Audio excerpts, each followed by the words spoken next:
I suppose, I think these days Zoom sends an automatic request for consent. So I've started the recording. So now I hand it over to you, James. Thank you, Amina. Namaste, everyone, and good morning or good evening, depending on where you are. First, I want to thank Dr. Amina Singh for organizing this, and Dr. Arjun Karki for inviting me. I'm very excited to be here. I'm very excited by the UON project. I've been aware of it and keeping abreast and trying to provide whatever small amount of help I can since Dr. Karki came to visit BC and came to Quest, I think in maybe 2018, and I've been able to attend a couple of the recent consultative meetings via Zoom. And I'm sorry that I have to be giving this webinar via Zoom rather than in person today. I had hoped to be able to actually come out to Nepal to be able to interact with some of you in person, but unfortunately I just have some health issues that mean that international travel just wasn't a possibility this summer. But I'm very grateful for you all being here, and hope to help however I can. So just to frame what I'm doing here is I'm going to give you a hopefully relatively brief presentation about the curriculum and pedagogy at Quest University, where I've been on the faculty for about 10 years now. And my goal here is definitely not to say that UON ought to do everything the way that Quest does, but rather to try to talk through some of what our goals as a university were when we were developing our curriculum and our pedagogy, and then how we developed what we did to, or how what we developed meets those goals, and a little bit even about some of the challenges we're facing with what we've done, as hopefully a way maybe to give you some ideas about things that might work or might not work for you, and also just maybe hopefully to help you sharpen your thinking a little bit about as you're heading into that process of really sort of maybe intensively figuring out, well, what are really our concrete goals and outcomes that we're hoping to achieve with our curriculum at UON, and then once we've developed those, how do we actually design a curriculum that meets them? So if you'll bear with me just for a second, I have some slides that I would like to share with you.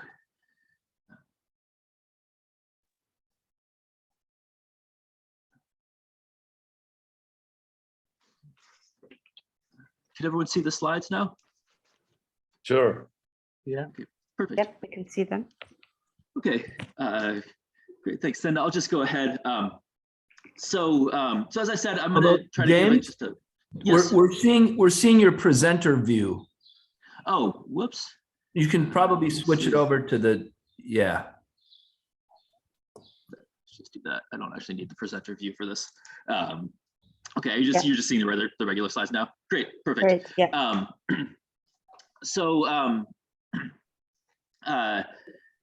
As I said, I'm just gonna give a brief overview of what we do at Quest, kind of framed around what our institutional goals are and how we think our curriculum has at least started to achieve those. And so as a starting point, right, like any university, Quest goals arise from its history. And in our case, those were very much born out of a dissatisfaction with the traditional Canadian university system, which is broadly focused around larger universities, especially at the introductory level, larger class sizes, and a relatively strong, often focusing of students relatively quickly into particular major programs focused on a specific academic discipline. And our founders were wanting to do something a little more flexible than that, and also wanted to serve students who maybe either hadn't been served well by the traditional university model, had tried it and found themselves not to be served well, or didn't think they would be served well by the traditional university model. And so starting out, we framed some broad goals. I'm going to frame these really broadly. These aren't actually our sort of degree or program level outcomes, although I've given a URL at the bottom there where you can see those if you're interested. But try to sort of sum them up into a smaller set. What we wanted to do was first intensively be student-centered, right? Have a university experience. It was really focused on the student experience that allowed for close connection between faculty and students, and in which students could felt like they personally as individuals mattered and were receiving attention in the university. We wanted to do that through providing a broad-based arts and science education, right? That we really wanted to follow a liberal arts or liberal arts and sciences model that allowed students to think critically and to apply both qualitative and quantitative reasoning to the challenges they face in their lives. Right? So we wanted that broad-based arts and sciences model rather than a really specifically focused on a particular discipline or set of disciplines. And then within that, we wanted to foster strong communication skills, right? We want to build our students, we want our students to be able to be active citizens and be leaders in their in whatever communities or positions they find themselves in, and communication skills are crucial to that. We want our students to have strong collaborative skills because we know that most of the challenges that they're facing that are really serious challenges, they won't be able to solve on their own, but they'll need to work in conjunction with others. And we want them to develop an ability to integrate their learning experiences across disciplines and domains, because again, we know that most of the most serious challenges that they're going to be facing aren't going to be things that can be addressed narrowly by a single academic discipline or experience or one type of reasoning or thinking. And then more broadly, we want them to be able to show and to take initiative in their own educations so they can continue learning after Quest and so that they can achieve some kind of ownership over what they've done, rather than us strictly only telling them what it is that they need to study. So as I said, this is a broad overview. If you're interested in seeing our full list of learning outcomes they're both for our university and for our degree program, because as I'll explain in a second, we actually right now only have a single degree program. So there isn't really a distinction for us between the university level and the degree level outcomes. And these outcomes have actually been revised about 3 or 4 years ago. So they're not exactly identical to our initial ones, although they're still quite in the same spirit. And that's at our website. And our website there also shows more detail about everything I'll be sort of explaining today about the curriculum. So those are our broad goals. And I think the one thing I would say that I do think is very wise for any project of developing a university, developing a curriculum, is to start with a specific set of goals and outcomes, right? What those goals and outcomes are certainly should depend on what you think your needs are, what the needs of the students you're hoping to serve are, right? But clearly articulating, this is what we want to achieve, this is what we want our students to be able to do, how we want them to be able to think, even what sort of emotional attitudes or affinities we want them to develop, right? Being able to specify that is I think really crucial, and will lead to a smoother and a process than just saying something more broad like, well, we want a liberal education.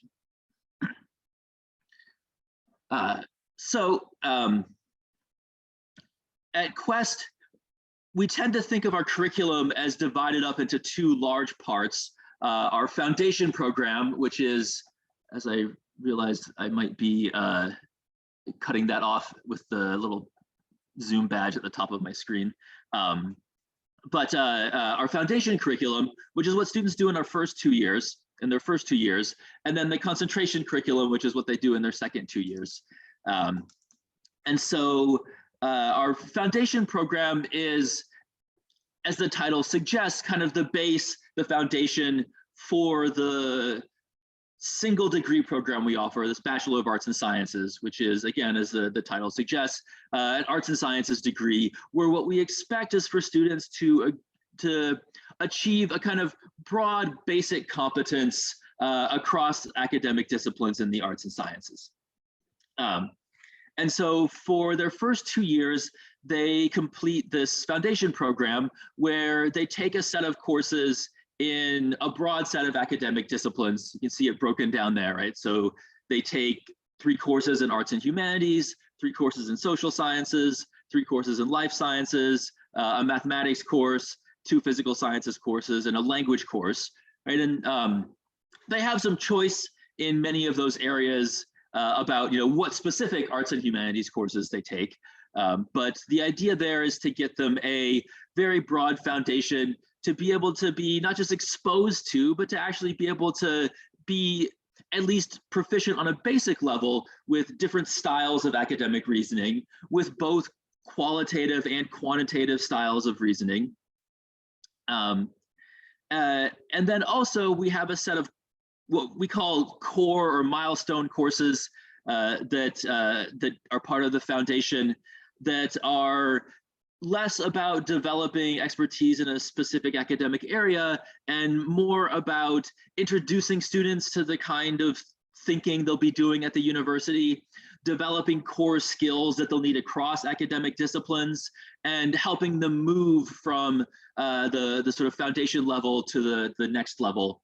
And those core courses are often closely tied to a couple of cross-curricular programs we have. We have a rhetoric across the curriculum program that's focused on, as the name suggests, communication, and a quantitative reasoning across the curriculum program that's focused on a sort of broad-based quantitative skills and thinking.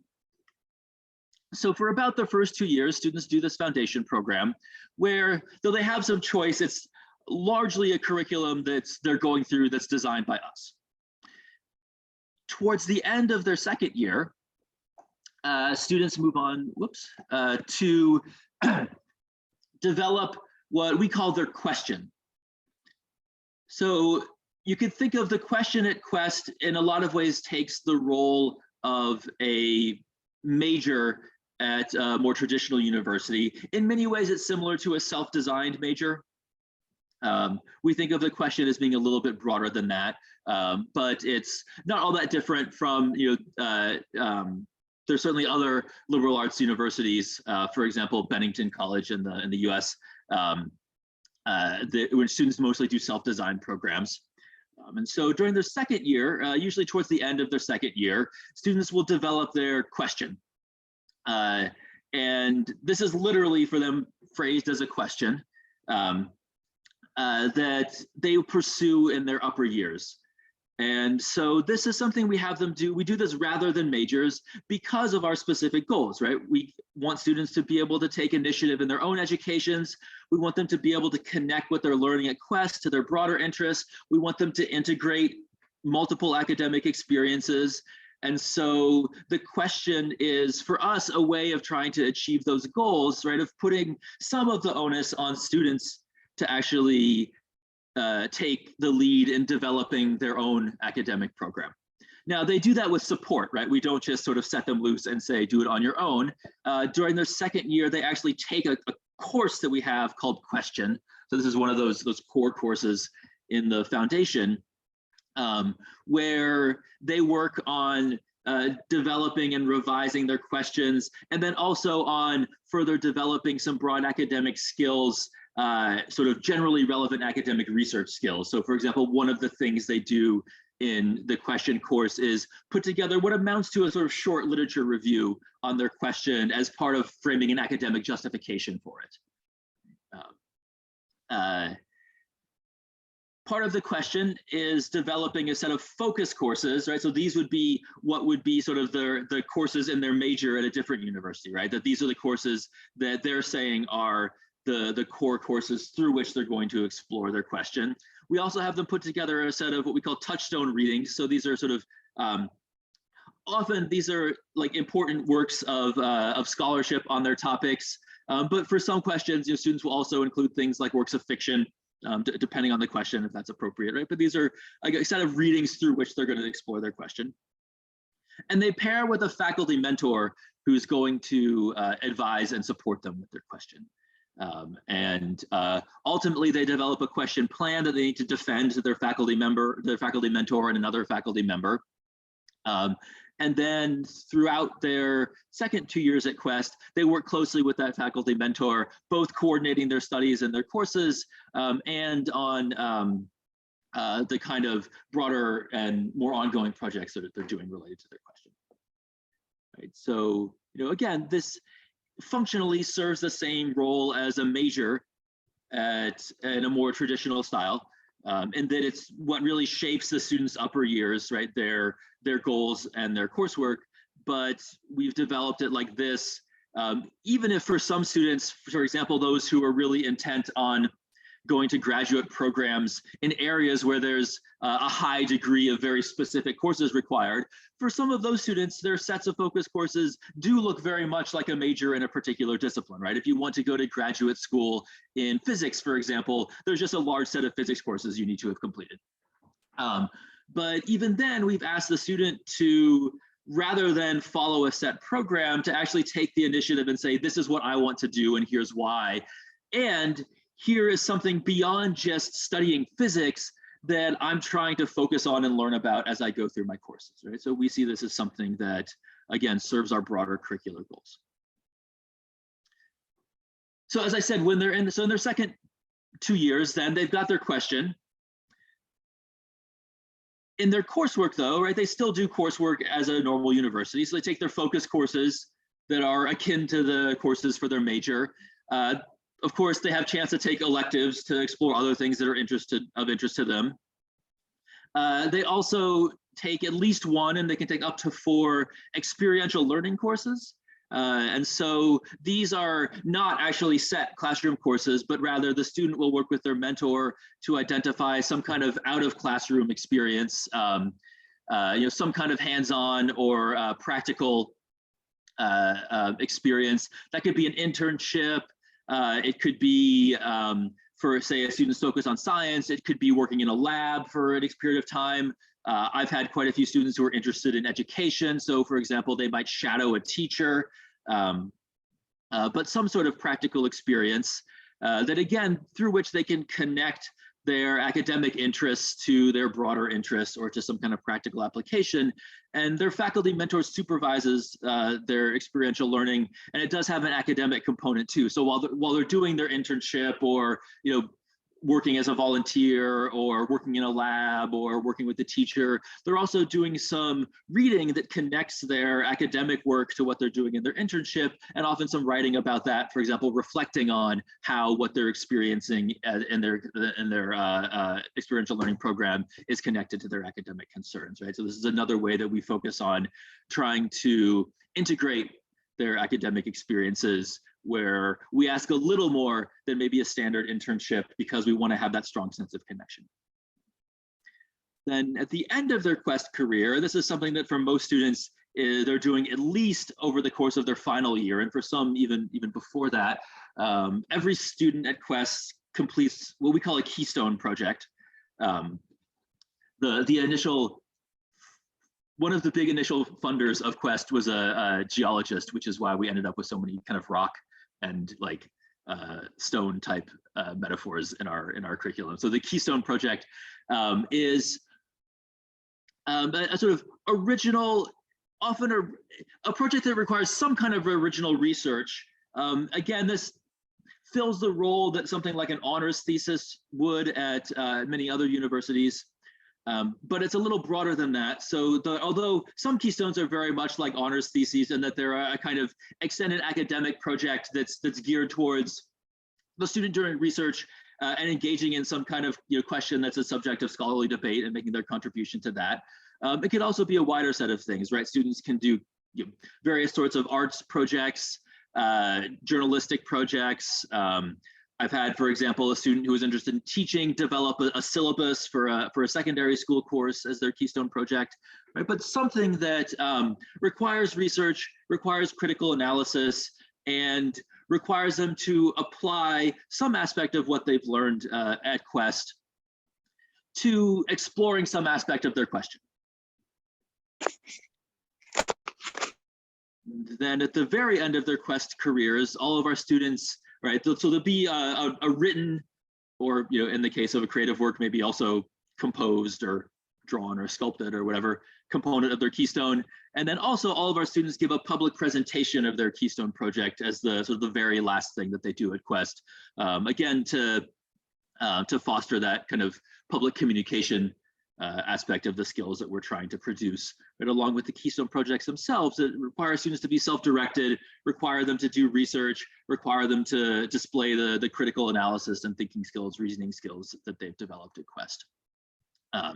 So as you can imagine, right, supporting these takes actually quite a bit of faculty work, because this is outside of our normal structure of courses, right? That faculty mentors are taking on this work of guiding students' keystones, right? And in general, the faculty mentor ends up being the primary guide and giver of feedback and sort of pointer in the right directions for student keystones. That takes a lot of work, but we do it because we think it does a very good job of sort of developing the outcomes that we want in students, and then allowing them to show all the different ways in which they've actually managed to achieve those outcomes.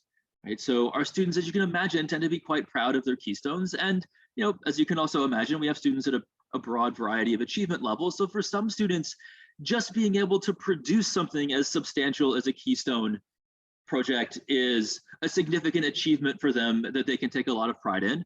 For other students, they can take pride in showing that, hey, I can really get my Keystone to something that would be passable as a graduate levels work, the kind of thing that would be passable in a master's program, and that's an achievement they can take pride in, right? So it's really something that, rather than say an honors thesis being restricted to maybe the students who envision themselves more as their identities being wrapped and engaging in this academic life, or being interested in going on to graduate studies or some other career, where being able to show that you've done this research project is significant. For us, we think that all of our students can really benefit from doing this kind of project. So that's kind of the structure of our curriculum, right? This is what students actually do at Quest. I'm going to say now just a small amount about, more geared towards a little bit of how we do it. So first, a little bit about like the big broad structure of how we structure our classes, and then a small amount about how we kind of try to think about our in-class pedagogy. So first, one of the more distinctive aspects of Quest, in addition to our system of the question, right, which is one of the things that jumps out to people, is that we use a block system to schedule our courses. This is something that we didn't invent. We actually were inspired by Colorado College in the US, was the inventor of the block system, and we were inspired by that. There's now several other universities in the US and Canada, and also one now in Australia that have adopted the block system. But broadly, in our version of the block system, which is sort of the standard version that we adopted from Colorado College, students take one class at a time. Classes meet 3 hours a day, 5 days a week. And so a single course is 18 days, or some days we have some blocks we have a holiday, so it would be 17 days. But that's about 54 contact hours altogether, which in our Canadian system is about equivalent to a 4-credit course at a typical university. And then a term, say the fall term or the spring term, is 4 blocks.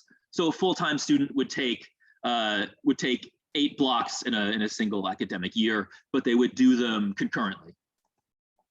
They would do them consecutively.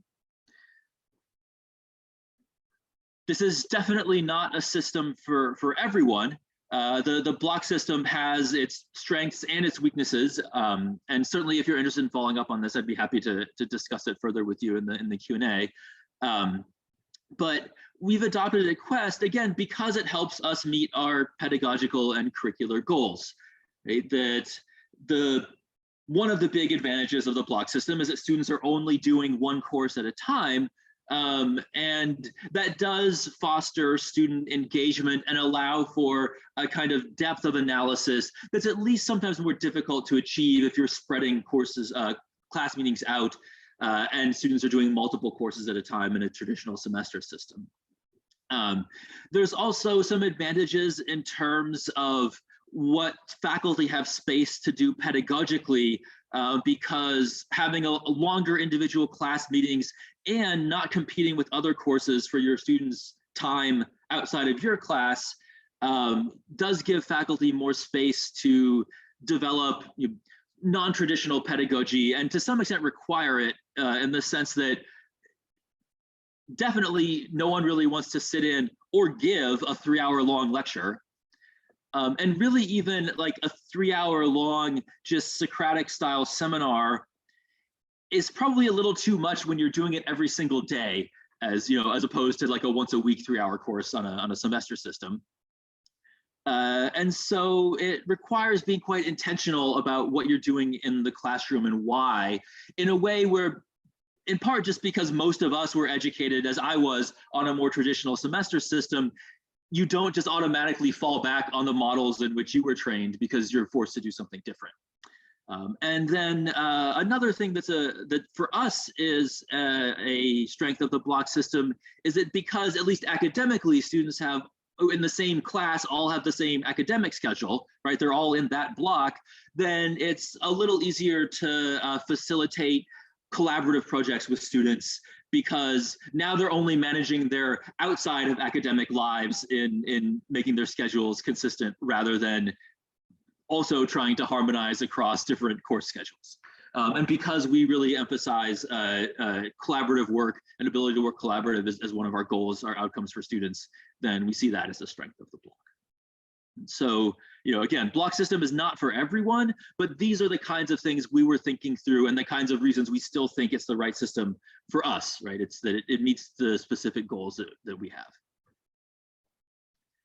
Then in class, there's not one thing, of course, that Quest faculty or students do in class, but in general, we've got a strong focus on student-centered pedagogy, right? Putting the student experience at the student learning experience at the center of what we do in the classroom.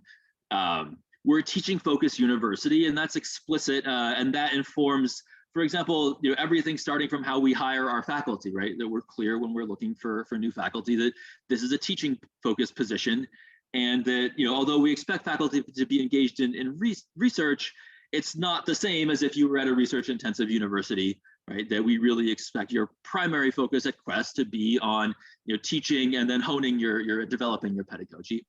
To facilitate this, we keep our classes capped at 20 students, right? So that we can have that intimate student-centered model with close faculty-student interaction, where the faculty member knows all of the students in their class, and the students all know each other, right? Which allows for that kind of collaborative, interactive environment.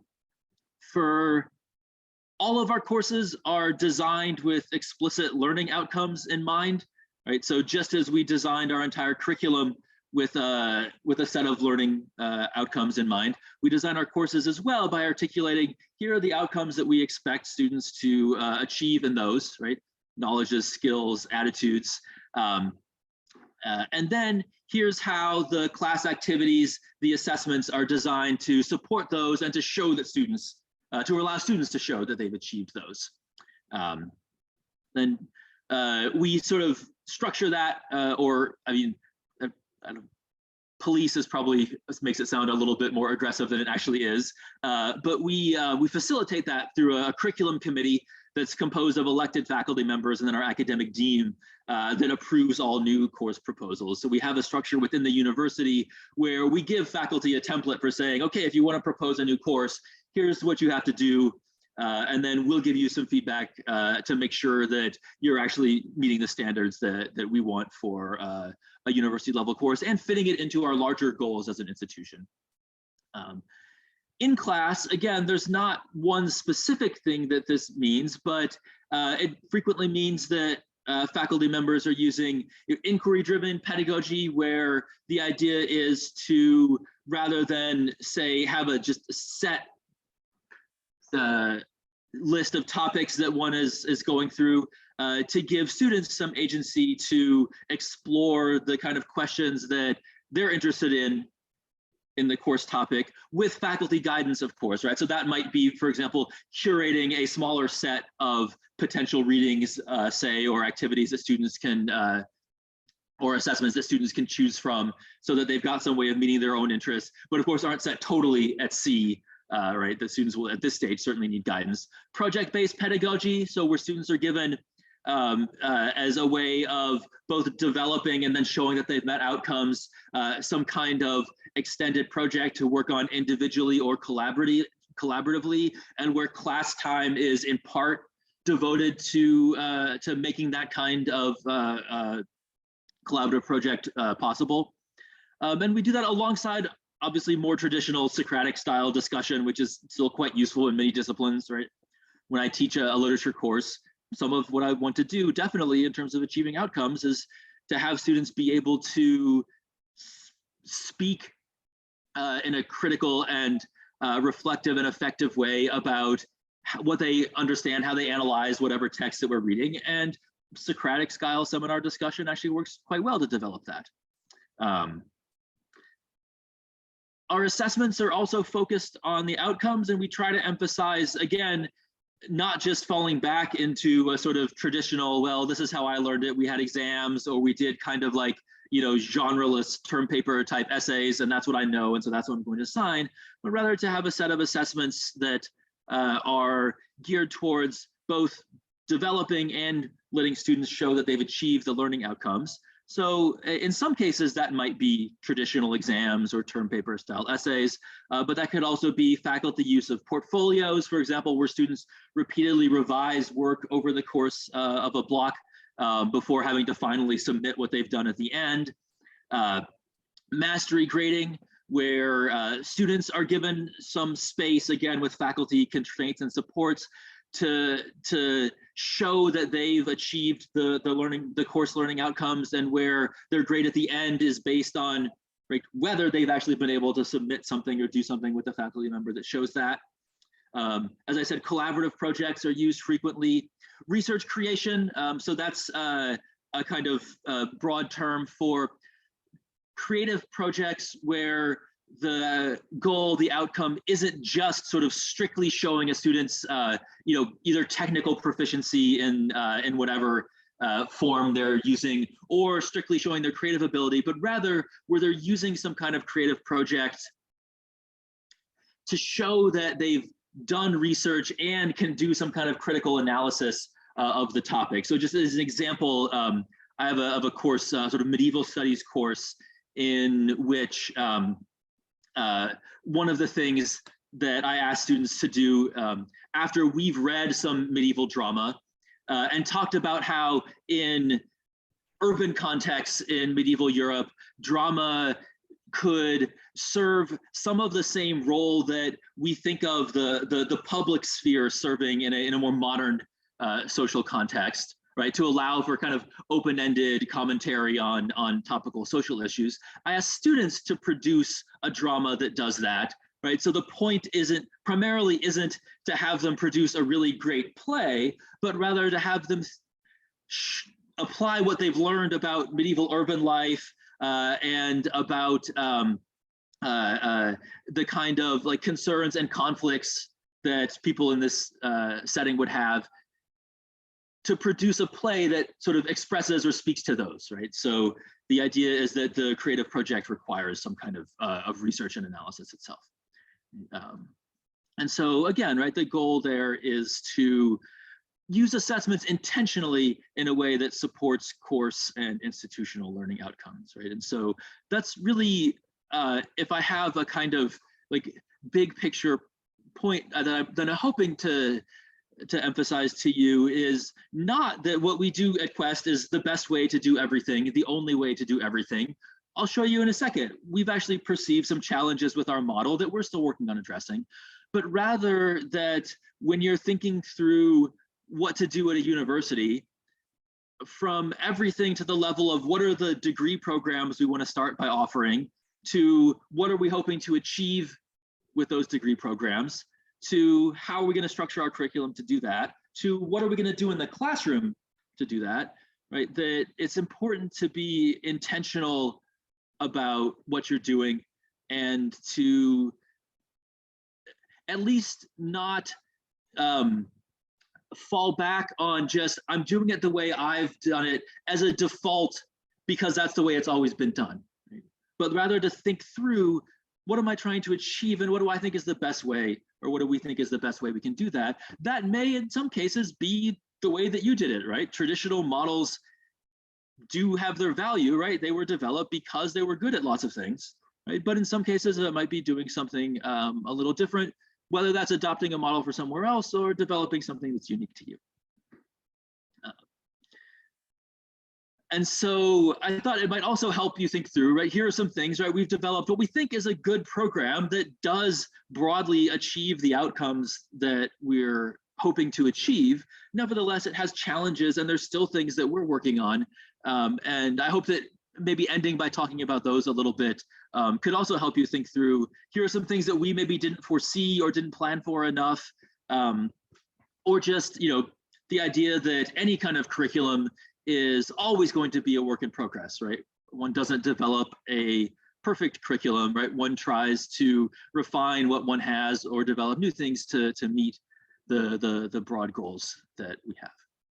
So for us, there's definitely a tension between our foundation program that's fairly codified, right? We're telling students, you need to take this set of 16 courses. You have some choice in some of those, but you've got to do, these humanities courses, you've got to do these sets of social science courses, you've got to do these physical science courses, and so on. And then, right, so that's fairly codified, but then we have a very open question program where we say, okay, now it's time for you to take what you've learned and say, now here's what I'm interested in pursuing. This is really my passion that's going to guide my studies for the next 2 years. Most of our students are attracted to that latter thing, right? The idea that they can develop their own question and pursue their own studies. And so sometimes they chafe at the former, right? At having to have this very codified beginning. And there can definitely, for some students, be a kind of like take your medicine aspect to the foundation, right? You're doing this because this is good for you and because we know it's good for you before you can get to what you really want to do. And that definitely creates some tension and means that there's a kind of like frequently academic advisors are having to try to push students to, you really need to finish your foundation. I know there are these upper level courses you're interested in, but let's try to finish your foundation first and then you can get to this upper level stuff. Also, even though we have structures in place to support this, students who are less self-directed can definitely struggle with integration of their academic experience across courses, which is something that, because of the way our questions are structured and because of the way we're asking them to produce keystone projects, all students have to do to some degree. Right, but that idea of noticing and saying, okay, this skill that I'm doing in one course is really kind of the same thing or an extension of or a development of this skill I'm using or working on in this other course, right? That's not something that all students are apt to notice and build on their own. And so some students can struggle with that. We have these cross-curricular programs in place, right, the rhetoric and quantitative reasoning programs that are meant to support that in students, but as is often the case with this sort of program, they haven't always been institutional priorities in terms of the resources and support that are devoted to them. And so they haven't always been as successful as we would like them to be. And that's really a matter of just not always prioritizing them. Right? When it comes time to decide who gets what budget or what faculty are we hiring for what. We also have an issue that in some ways is, again, structured by the way that we do our question program, in that we've had a strong focus on degree level outcomes. Right? What are we hoping that all of our students achieve with our Bachelor of Arts and Sciences degree? And we've had a strong focus on course level outcomes. In this course, what are we hoping that the students are going to achieve? But we've sometimes struggled to bridge the gap between the two in a consistent way, right? So for example, by saying, well, what are we hoping that all students in their question program will achieve, for example? And so again, our cross-curricular programs are meant to help with this. They have sets of student outcomes, but again, because we haven't always given them the resources to be effective, we've sometimes struggled with that sort of middle level of outcomes, right? And that's, I think, very much attached to the way that our question program works, right? If you had a more traditional system of majors, then each major would likely have its own set of outcomes that they were articulating. We want students who have been, a history major or a psychology major or evolutionary biology major to achieve, right? That's an area that we struggle with. And then I'll end by saying something that's really out of the scope of academics, but something that I think is certainly worth keeping in mind when you're developing the university is that Quest's biggest challenges by far have been financial, right? And that in a lot of ways, if the financial base is solid, it's probably easier to tweak a curriculum that you think is generally working okay, but not necessarily always achieving all the things that you want, than it is to have a curriculum that you think is working quite well, but then a financial base that's not actually resourcing it properly, and to fix that, right? And so, that's just a sort of, as you're developing this whole project, because this is getting a new university off the ground, I certainly would recommend attention to making sure that what you're trying to achieve academically actually matches the level of resources that are able to be devoted to the university, right? And that that overreaching can lead to problems that rebound back on academics because of a lack of proper resources for everything. So I hope that helped you both, get a little bit of maybe thought about what we do and why we do it, and maybe also just see a little bit about, well, this is how a specific, unique in the sense that no one does exactly the combination of things that we do, not in the sense that every individual thing we do is unique, but how this unique program was developed to meet the specific goals that were set out for it. So yeah, thank you for bearing with me as I've talked at you, and now I would certainly love to have some discussion with you in Q&A if there's anything that you're interested in following up on or anything else that you want to ask about. So thank you again. And let's see, I can stop sharing now. Yeah, thanks. Thank you so much, James. I can see Rick has already raised his hands. We'll take questions, but I'm just going to quickly take my moderator's privilege here and just quickly ask some questions. And these are very simple questions. What's your annual student intake? And what's your faculty number at the moment? Yeah, so we've been struggling in the pandemic, in part because a model that's very focused on a small, intimate, in-person experience is not one that is not one that translates so smoothly to remote learning as we had to during the pandemic. So our student intakes have been smaller than we've wanted them to. When we're at our sort of normal operating capacity, we're aiming for an intake of somewhere between 180 and 200 students a year. And with a sort of at capacity student body size of about 700 students in total, which would typically translate to maybe more like 600 students actually in a course at a given time, where the rest are doing something else in that specific block. And then for that, to be fully staffed for that, our faculty size would be around 40 or so faculty. Again, we're below that now because we've had some financial challenges, partly because of the pandemic and partly because, as I mentioned, not all of our initial financial planning was maybe as detailed as it could have been. Okay, thanks for that. I do have some more questions, but I think some of the members here might ask the questions I have. So Rick. Thanks very much, James, for a very, very interesting talk. I like, there are many things to like about the Quest curriculum. I'm interested, so clearly through your first 2 years, the program, you give students exposure to a variety of different disciplines, but I'm interested in what you've done or whether you think it's important to do to encourage explicitly interdisciplinary or transdisciplinary thinking. It looks like many of the courses are sort of fall along traditional departmental lines. And I can see that on the one hand, the block system might make it a little harder because you're immersed in one discipline at a time, whereas when you have multiple going on, you can sometimes see more connections across disciplines. But maybe you could start by expanding on what you call the three core courses. And I assume that would be a place where you could really foster transdisciplinary thinking, and then other parts of the curriculum where that's done. I imagine the Keystone Project would be one too. Thanks. Yeah, absolutely. That's a great question. And as I'm sure you know, interdisciplinarity is easy to talk about. It's an admirable goal, and it's a goal that many programs put forth. It's hard to achieve. And in some ways, transdisciplinarity and multidisciplinarity are easier than the sort of true interdisciplinarity, and that's the case at Quest as well.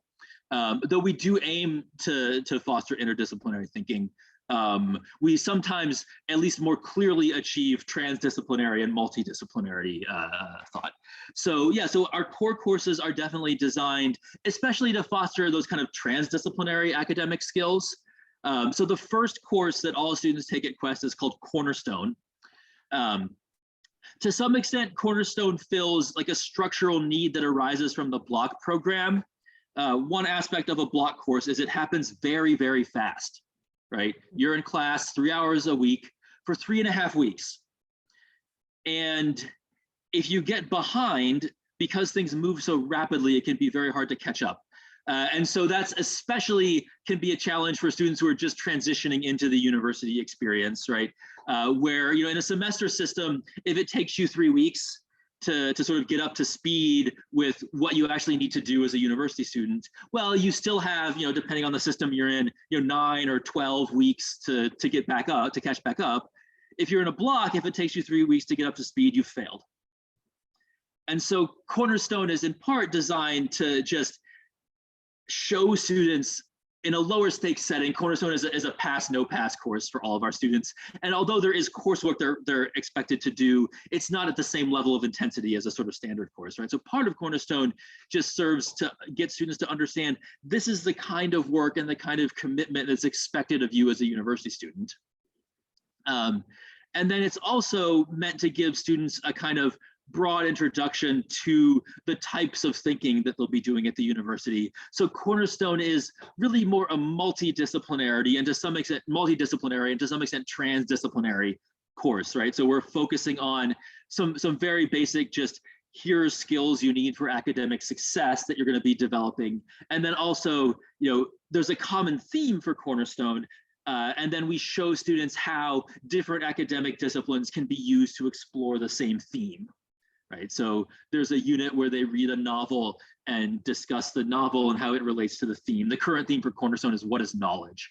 Right, so they read a novel and discuss that. They read some scholarship in cultural anthropology and think about how that addresses the sort of differences in among different cultures in ideas of knowledge.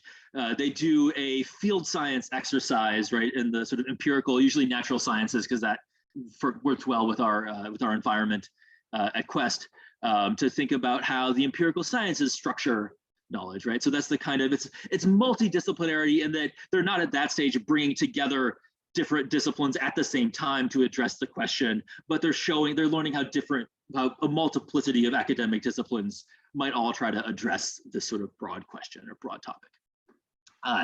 The second course that they all do is rhetoric. So that's again a transdisciplinary course that is meant to foster, as it would suggest, their academic communication, writing, and speaking skills. Our rhetoric is a little different from a typical college writing course. It overlaps a lot with a typical college composition type course. But one thing that's distinctive about it is because we're an arts and sciences degree, we have a specific unit in rhetoric on science communication, where students at least get introduced to and start developing the skills they need to read academic literature in the sciences, right? To familiarize themselves with that very specific structuring of a typical academic article in the empirical sciences, and to sort of start with working on how they would communicate, go from I've read the summary of this thing to now sort of communicating to a broader audience what it means. So it's not just strictly focused on writing that is more in the humanities style. We do that as well in rhetoric.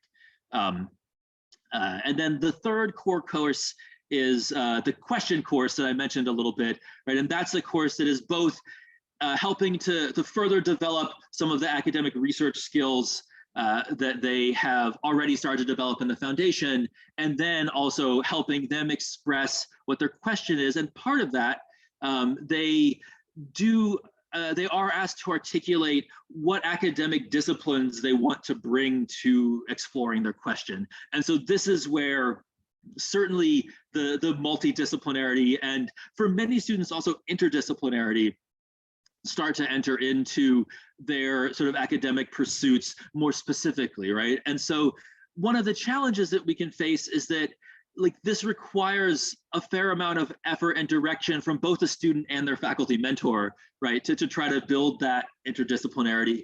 And this is definitely part of the, this challenge of integrating experiences across different academic courses that I mentioned, right? This is one area where, because it relies so much on the student and the faculty mentor to develop, where sometimes we can fall short. But the goal is that students can, once they've got that at least sort of broad disciplinary foundation, that then they can start to more seriously understand what it means to be interdisciplinary when they get to that second level and start to explore their questions. Thanks, James. I have a follow-up question on that, but I'll hold it for now. Lou, would you like to ask your question? Yeah. Thanks, Mina. James, I'm a registrar for 40 years, so I have to ask the question about if the students are in their concentration program, the courses are directed towards their question, how can you possibly schedule courses? And the second question I have is, if your students want to go on to graduate studies, what does a transcript look like? Because I understood what you said about assessment and grading. As a registrar, looking at admissions and all kinds of places, when I was at AKU, admission to the medical schools, and the transcripts are important. So how is that handled? Yeah, so first the concentration program, we do ask students to sort of choose. We're asking them to choose from a set of courses that we already offer. We do try, as we sort of develop our curriculum, to be attentive to where student interests are heading, right? We do, for example, some surveying in their question blocks, and we keep tabs on the kinds of questions students are asking and the kinds of keystone projects they're doing. So there's some sort of broad shaping of student interests, but when students would do a self-designed major at another university, they'd be choosing their courses from an existing set, right, with faculty guidance. That's also what they're doing for their focus courses at Quest, right? So scheduling can be a challenge because we can't always know that, hey, this individual student might want both of these courses that we've scheduled in the same block is kind of the equivalent for us as scheduling at the same time on a semester system. So yeah, sometimes students need to make a choice about, well, I have to choose between these two courses that I would like to do, but that's inevitable. In general, we try to offer something in every block that will at least broadly be interesting to most of our students, right? And usually we achieve that. We do have some ways of, if a student wants something more specific than we can offer, because we are a small university, and this idea that you can do everything is, anything you want in your question definitely sometimes runs against the practicality of, well, what do we actually have faculty expertise in, or what can we actually run a course in? We can't actually put a course on the books where we know it's only going to get 3 students.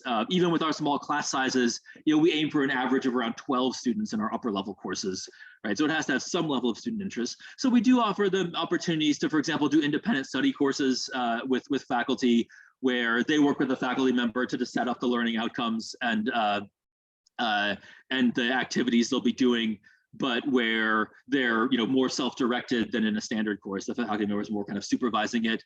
We also have a set of courses that we call directed studies courses, which give students an opportunity to identify a kind of academic project they want to work on, and then work on it in the context of a class where the class's learning outcomes are very sort of transdisciplinary, in that they're meant to sort of foster research skills, communication skills, and that kind of thing, but where the students bring their own project to it, right? So that's another way that we sort of bridge the gap between what the students' very focused individual interests are and their and then what we can actually practically offer. But in terms of transcripts, that's a good question. So first, we do assign grades, letter grades, as a standard, or at least a standard Canadian university sometimes would. We use letter grades and not percentages, but we have a kind of letter grade to percentage conversion, as you'd expect. We actually, even though pedagogically, since the beginning, there's been a feeling at Quest that in an ideal world, maybe we wouldn't do that kind of letter grade system. We might have, a more broader based, like honors, pass, no pass, or something like that.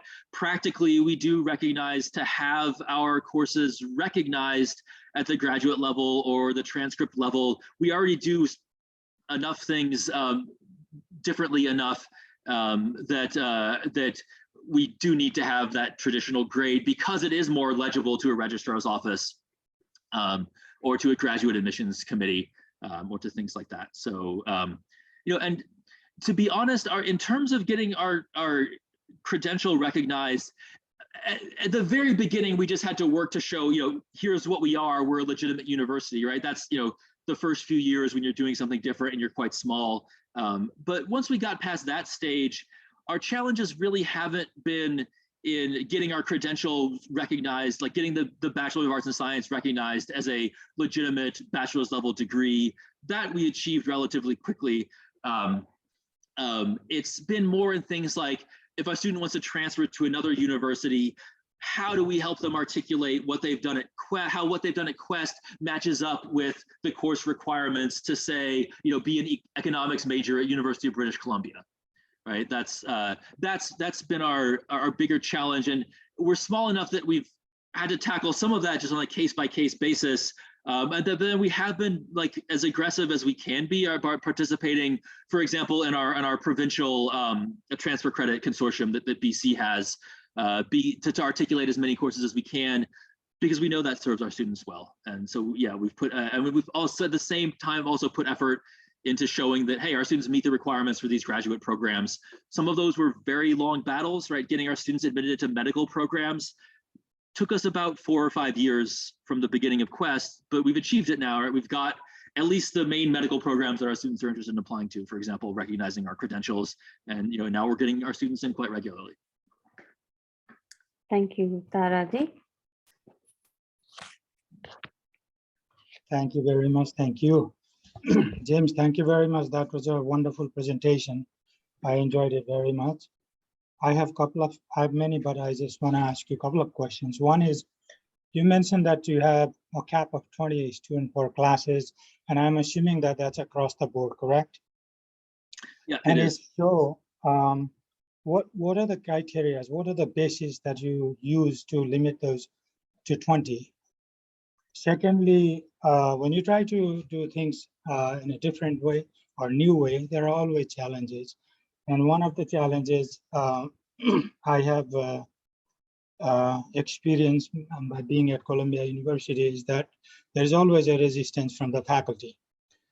So how do you make sure that you not only have the adequate number of faculties, but also have the right faculty to carry out your new mission? So those are the two general questions I have for you. And if time permits, I'll have more later on. Okay, thanks. Yeah, those are both great questions. And it's nice to talk to someone else who's got Columbia background. Yeah, we, so in terms of sort of how we decide, who gets into a 20 student course, we do sometimes, or I mean, reasonably frequently, we run courses where there's more demand from students than we have spaces in them, which I think is the case for small courses everywhere.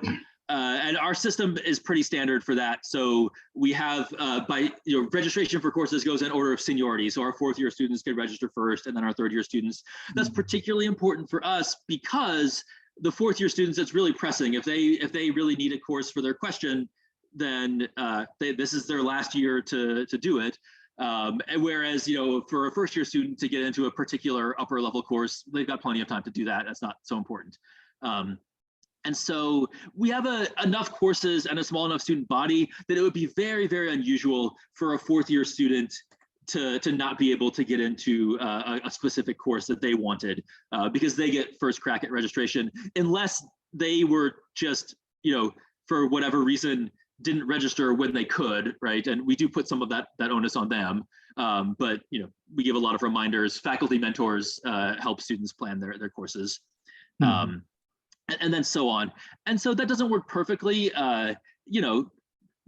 There's always a little bit of students being disgruntled about, well, I wanted this class, but I couldn't get into it. But it's typically pretty easy to manage. So that hasn't been a major challenge for us. The cap size of 20 seems to work relatively well for our sort of student body size and our faculty size. So most students will eventually be able to take the course that they want, even if they can't take it exactly the first time they want to take it. Yeah. And in the foundation, when we're at full capacity, we tend to offer enough foundation courses that the student can always get into the foundation course they need. If the foundation area allows some choice, they may need to wait to get exactly what choice they want, but again, not for too long. Then yeah, I think getting the right faculty for a university is definitely a challenge. We think about that from, when we're doing hiring for faculty from the very beginning of, first, like, how do we frame what we're looking for? It's often not as simple and our, for our faculty as, well, we're looking for an economist, even if what we want is someone who can teach economics courses, because we know we have student interest in that. We have to offer some, and we know we have more interest than we can support with our current faculty. We're not looking for an economist in quite the same way that an economics department is, right? They need to be able to teach their course in a way that will speak to students from a variety of interests. They need to be able to teach their course in a way where their students might not always at the upper level be prepared in all of the same ways that a major would. They might be prepared in different ways. And they need also to have some ability to teach some of our core courses, right? Because we have to staff those with our regular faculty too. And so often we find ourselves hiring more like in a set, right? Announcing our ads in a kind of a set of disciplines than in a really specific area. We also emphasize from the beginning in our ads that this is a teaching focused position. We're looking for people who want to focus on teaching. We're looking for people who are interested in pedagogy and curriculum development. And then our interview process is very, very focused on, as best we can, trying to see who meets those criteria. For example, so whereas at a research focused university, your research talk and how well that goes might be the primary reason why you get hired or not. For us, we do have faculty faculty candidates give a talk on their research, but even with that, what we're actually more interested in is how clearly can you explain your research to a group that's not specialists in it and explain why it's interesting and significant. And then but the core thing that we do, where we really want to see not necessarily a resounding success, but we want to see someone try to do the right things and be able to reflect well on it as we ask questions about it afterwards, is a teaching demonstration. Right? Whereas in the pandemic, this was challenging, but as much as we can, we actually get them in front of an actual class of students and ask them to do a sample class, right? And then we have a kind of Q&A. The search committee has a Q&A with them afterwards. And so we try through all of that to emphasize, this is a very particular job that you're applying for. And I think mostly that does succeed in getting people who are interested in, enthusiastic about what we do. One of the virtues of being, seen as different is we're attracting people from the beginning who are maybe sort of specifically interested in some of the different things that we do, and not just applying to every job that pops along, their ads. And so, I think the more that one can articulate exactly what one's valuing from the beginning and then structure a search process around that, the better chance one gets of having faculty that that are actually suited to the institutional mission, right? But people need to understand, right, when they're going to Quest, like, you can do your research and we want you to do your research, but there are kinds of research that are going to be difficult to do at Quest. You know, if you're a physicist and your research needs a particle accelerator, well, you can't do that at Quest, or you have to maintain a partnership with somewhere else that has a particle accelerator and work with them, right? Yeah, and so it's a challenge, but you know, but we have an interview process that is very geared towards finding the people who really want to be at Quest and have the right skills and are enthusiastic about our mission. Thank you. Thanks, James. We have two questions in the chat box. I think the first question from Krishna Bhariji, I think you've kind of addressed that already about recognition and accreditation. The second question is from Tiga Batre. What is the most popular course and what is the socioeconomic profile of the students? Yeah, I don't know off the top of my head which single course is the most popular. I can talk about and this also, you know, I've been at Quest 10 years, and this definitely, at least to some extent, changes over time, right? 10 years isn't all that long, but it's certainly enough time that we've had student interests broadly change. So I can talk maybe about some broad areas of student interest rather than specific courses. I mean, in terms of academic disciplines, like a lot of places, our students are quite interested in you know, psychology as an academic discipline. Their social sciences, we divide our curriculum broadly into not specific academic disciplines, but like broad areas. So we have social sciences, arts and humanities, life sciences, physical sciences, and math as our 5 sort of curricular areas. And we also offer interdisciplinary courses that are like outside that structure. Social sciences is in general our most popular area of courses, with arts and humanities a kind of close second. Life sciences is about in the middle, and then physical sciences and math usually attract a little less student interest, although enough that, you know, we're able to have very strong sets of courses. And then in terms of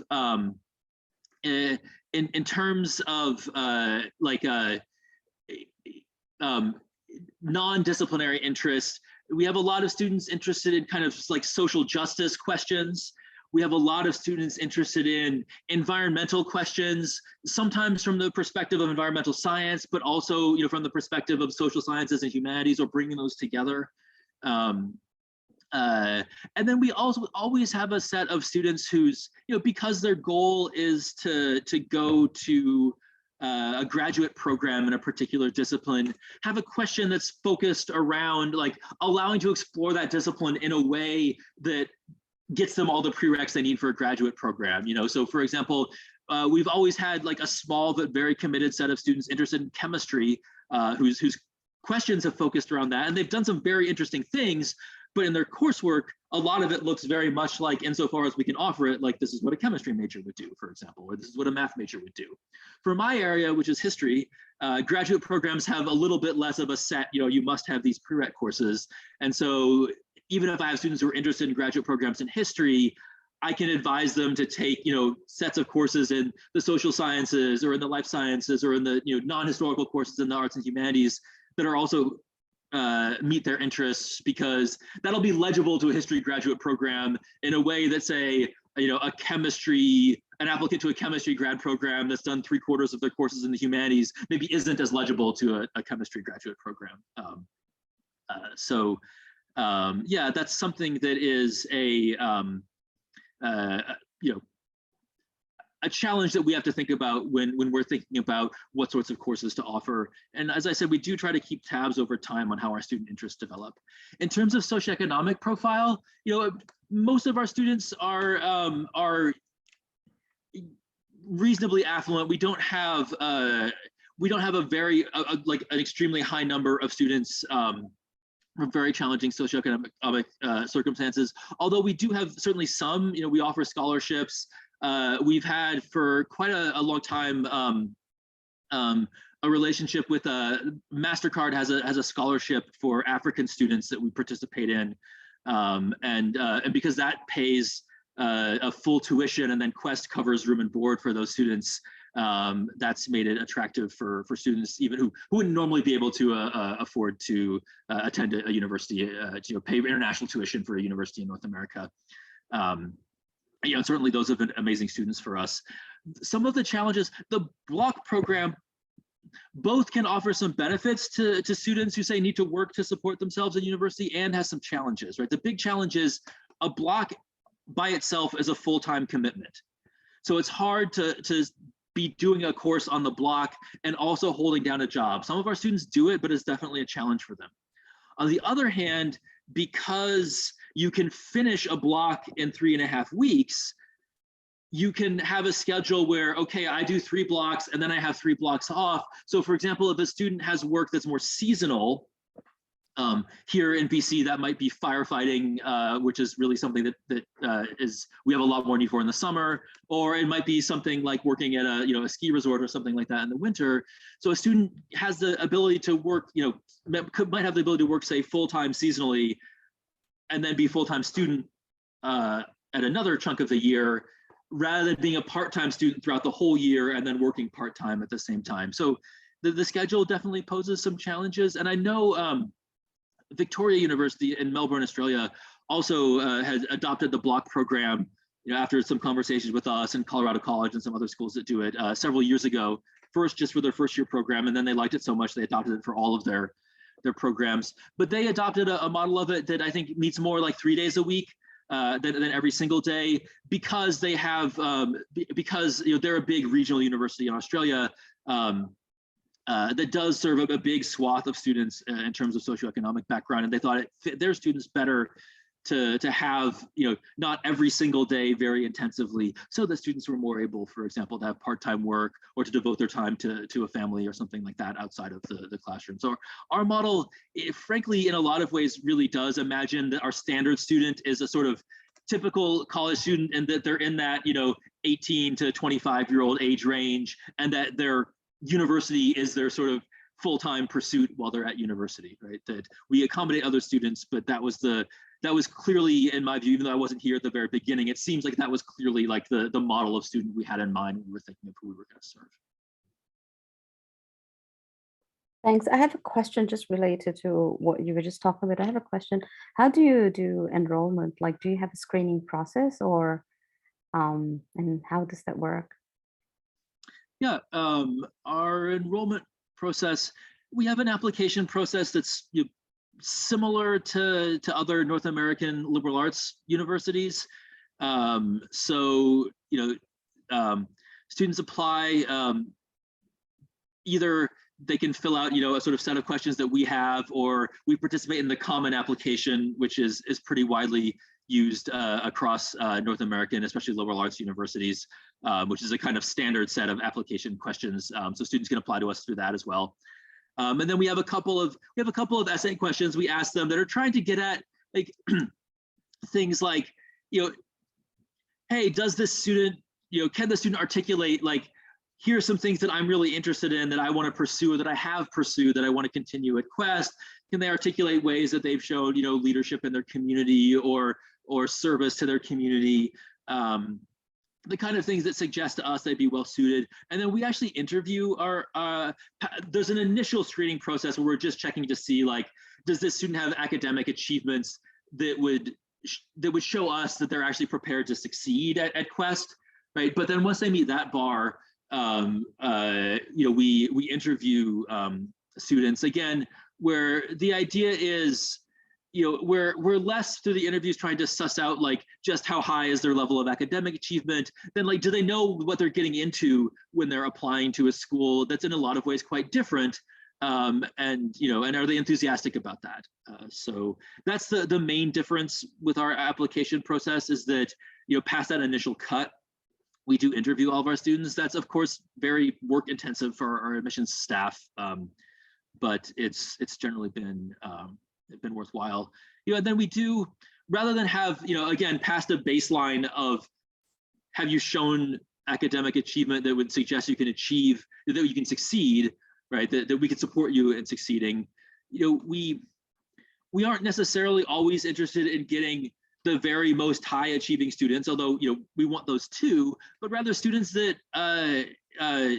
are showing that they've got the sort of level of curiosity and drive, even if their achievements in a different academic setting haven't always been maybe what they could achieve, right? That one of the things we actually in some ways specialize in is students, for example, who have gone to a more traditional university have struggled at it because of how especially the first year experience at a big university can be quite impersonal, and then can go to Quest where they can get more individualized attention, where they as a specific person maybe matter a little bit more to the institution or to the faculty, and letting them flourish at Quest where they couldn't or didn't at a different environment.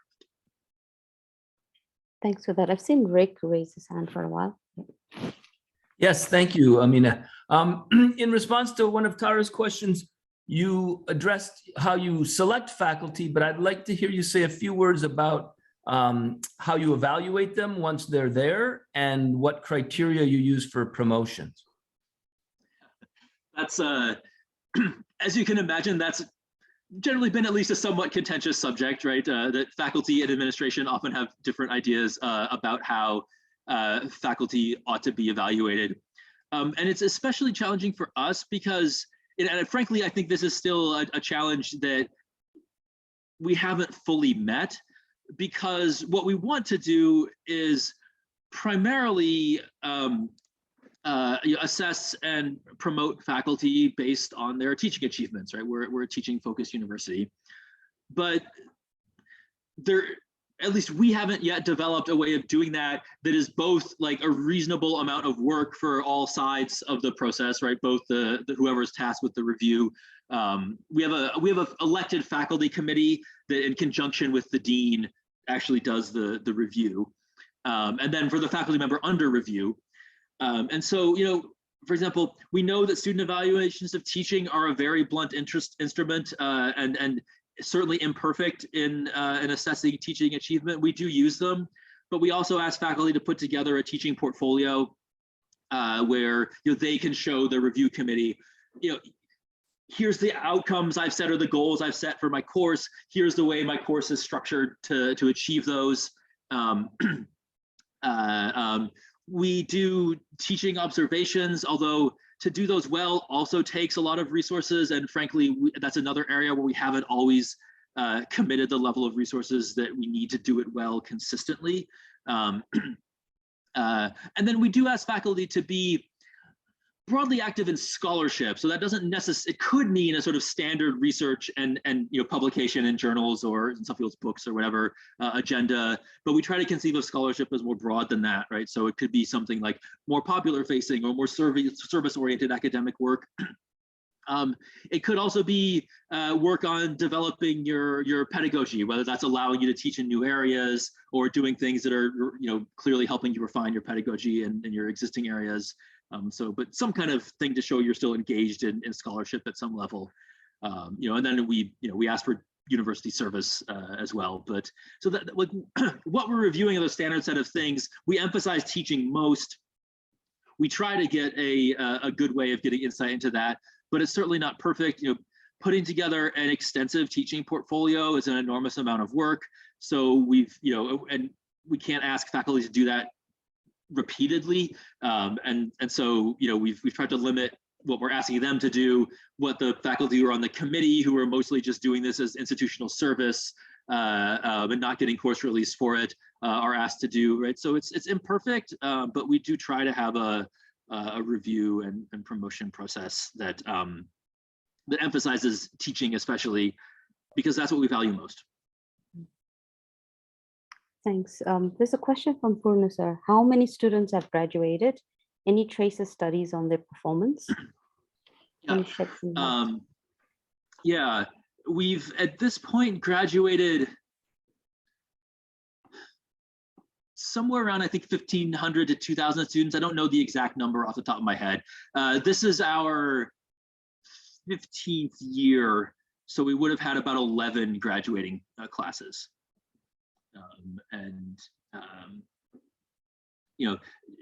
the very beginning classes were small, and then the very most recent classes have also been small because some of the disruption from the pandemic and also just some financial challenges the universities had.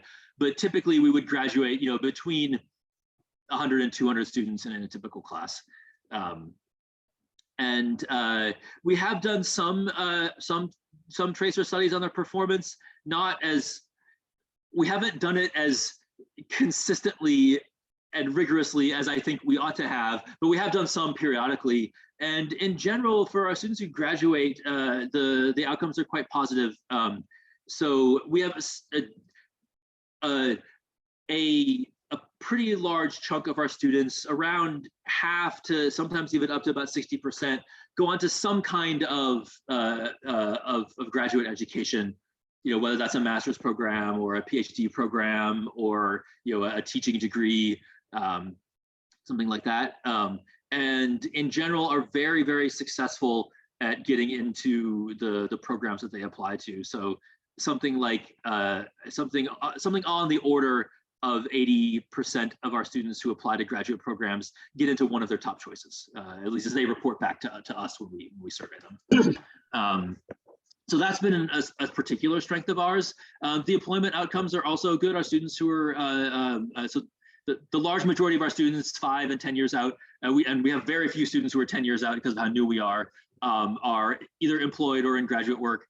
And again, a majority of the ones who are employed report back to us that they're doing something that is, at least in their view and their reporting, connected to their question or to their studies at Quest. So so in general, we've had good outcomes. We also we have participated in the CLA, the Collegiate Learning Assessment, which is a North American. It's a sort of set of tests that test students when they begin at university and then when they end at university, that assesses their learning. And we do well on that. No university that participates in that is really an outlier. So like we do what you would expect at Arts and Sciences University, which our students show a strong amount of learning from and critical reasoning skills improving from beginning to end.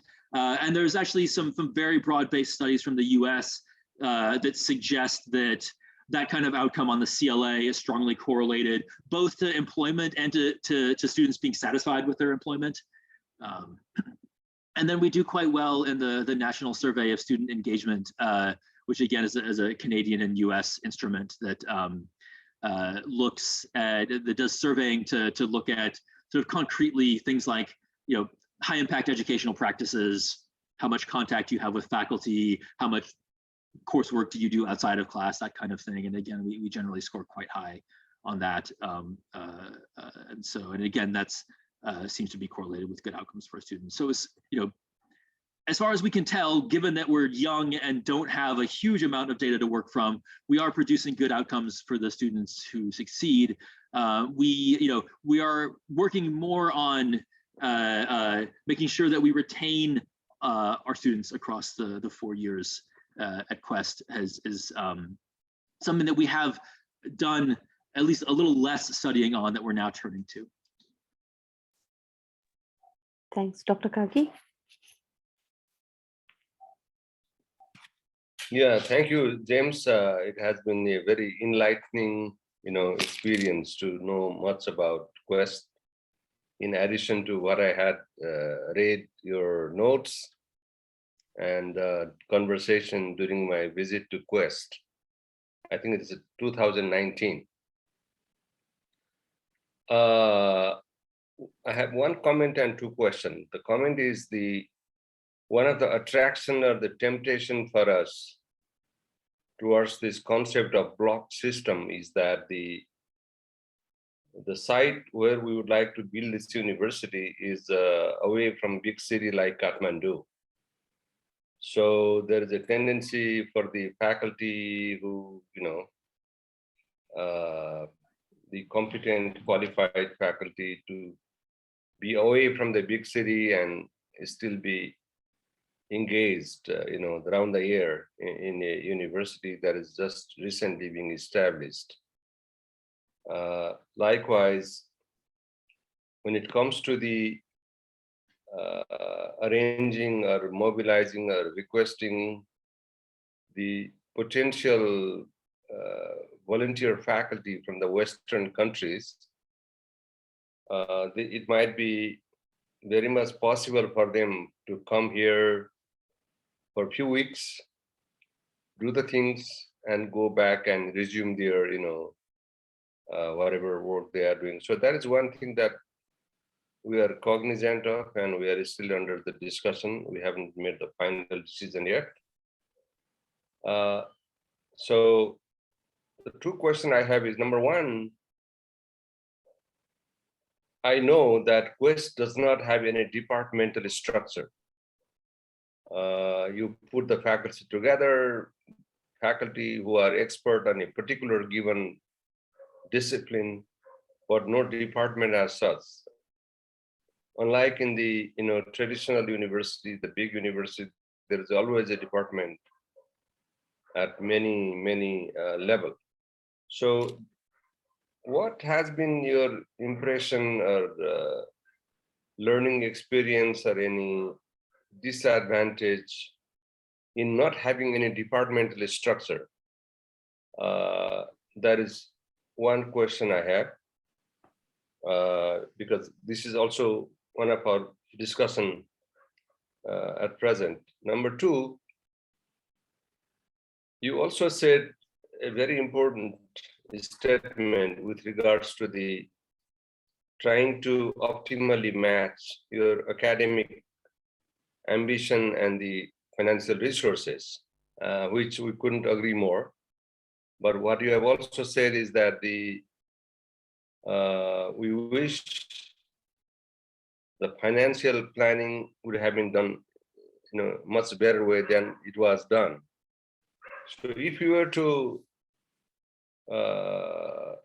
do that job again, starting the Quest University today, what would you have done differently that so that we could also learn from your experience and try to integrate that principle, even though our context is different, which you are aware, but still there are certain generic principles we could learn and benefit from.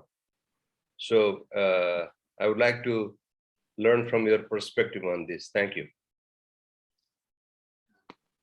That last was a challenging question, but I can maybe offer some insight. So, first, just to your comment, it can be a strength of the block system that there's, in terms of getting visiting faculty on campus to teach, it can be a lot easier to get someone who has another job to come for a month to teach a course for you versus to come for 4, 5, 6 months to teach over a semester for you.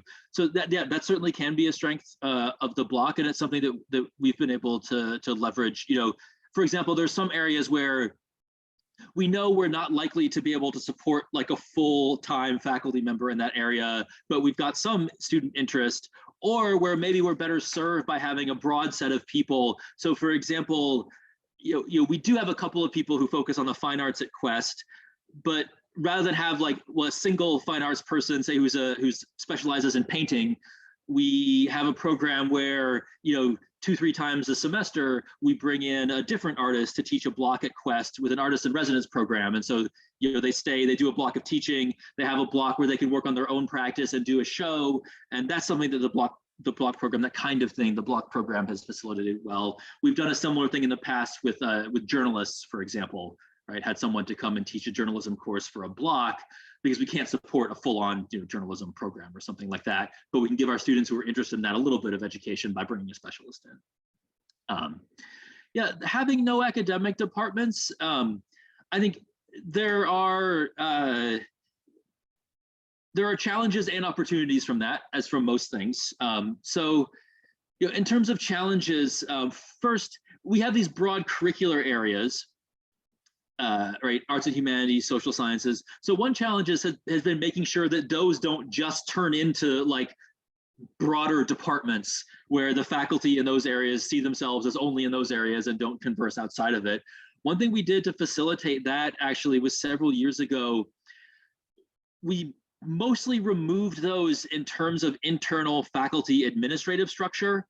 So like, for example, I'm faculty in the arts and humanities. There's no like director or chair of arts and humanities that I report to. Mainly just the faculty who teach in those areas organize themselves around, okay, well, we have some core, foundation courses in those areas, so we need to make sure that, we know what the outcomes are for those and that we're doing a consistent job of teaching those. We talk about when we're scheduling courses, well, what's a good upper level set of courses to look like, given what we know that our students, that we're mentoring need or are interested in. But we don't have, a system where, I report to the chair gives a report on my, on my performance for my review and all of that. And that's helped move away from the departments. One thing we've talked about doing, but haven't yet, is actually organizing ourselves around something like questions, where there's interdisciplinary faculty attached to each question, and then periodically changing the questions that we have that organize ourselves. So we haven't yet got to the stage of doing that, but that was inspired by Bennington College in the US does something, as I understand it, that's actually quite similar to that. So we have not yet taken the step of, but certainly discussed adopting a model that looks more like that. But I think one of the things that can be challenging with that is, especially for newer faculty, we're mostly, not everyone, but most of us are trained in our graduate programs to do research very specifically in our disciplines. So we're used to being at research intensive universities, because that's mostly the places that are training the most PhDs. And we're used to having these very intensive conversations, scholarly conversations with people who broadly do the same things as us. In my program, my degree's in history, but I was also in a history of science program within my history department. So not only did I talk to historians all the time, I talked to historians of science all the time, right? And there were other historians of medieval and early modern science, right? So I got to have a lot of conversation with people who were very, very closely interested in my academic disciplines. When I came to Quest, there's one other historian, on the faculty. I'm the only one on the faculty who, in terms of like the time period they specializes in, the period that's like between antiquity and about the 1700s, right? That whole scope is like, I'm the person who specializes in that. And so the kinds of conversations I can have are different, right? And that's an adjustment for faculty, right? It means that I talk to people a lot more, my colleagues a lot more about, what's my pedagogy, or how can we bring our scholarly or our teaching interests together, right? So, one of the things I've done is, even in my foundation course, I have a foundation course on early modern European science, right? The sort of scientific revolution.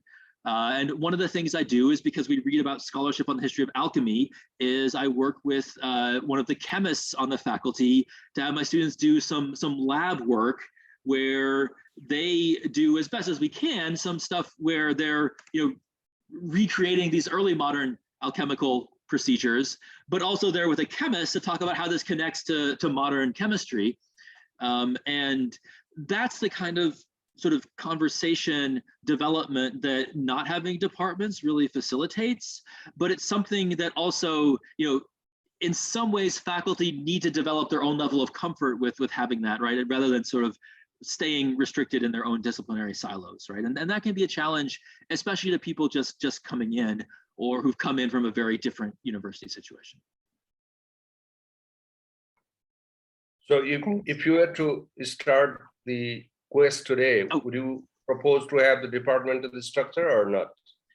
No, I'd probably propose to do something more like what Bennington does, but a Quest version of that, where we have some questions that we say, these are what we're focusing on, but where the faculty for each question are interdisciplinary, and then we'll reorganize those periodically.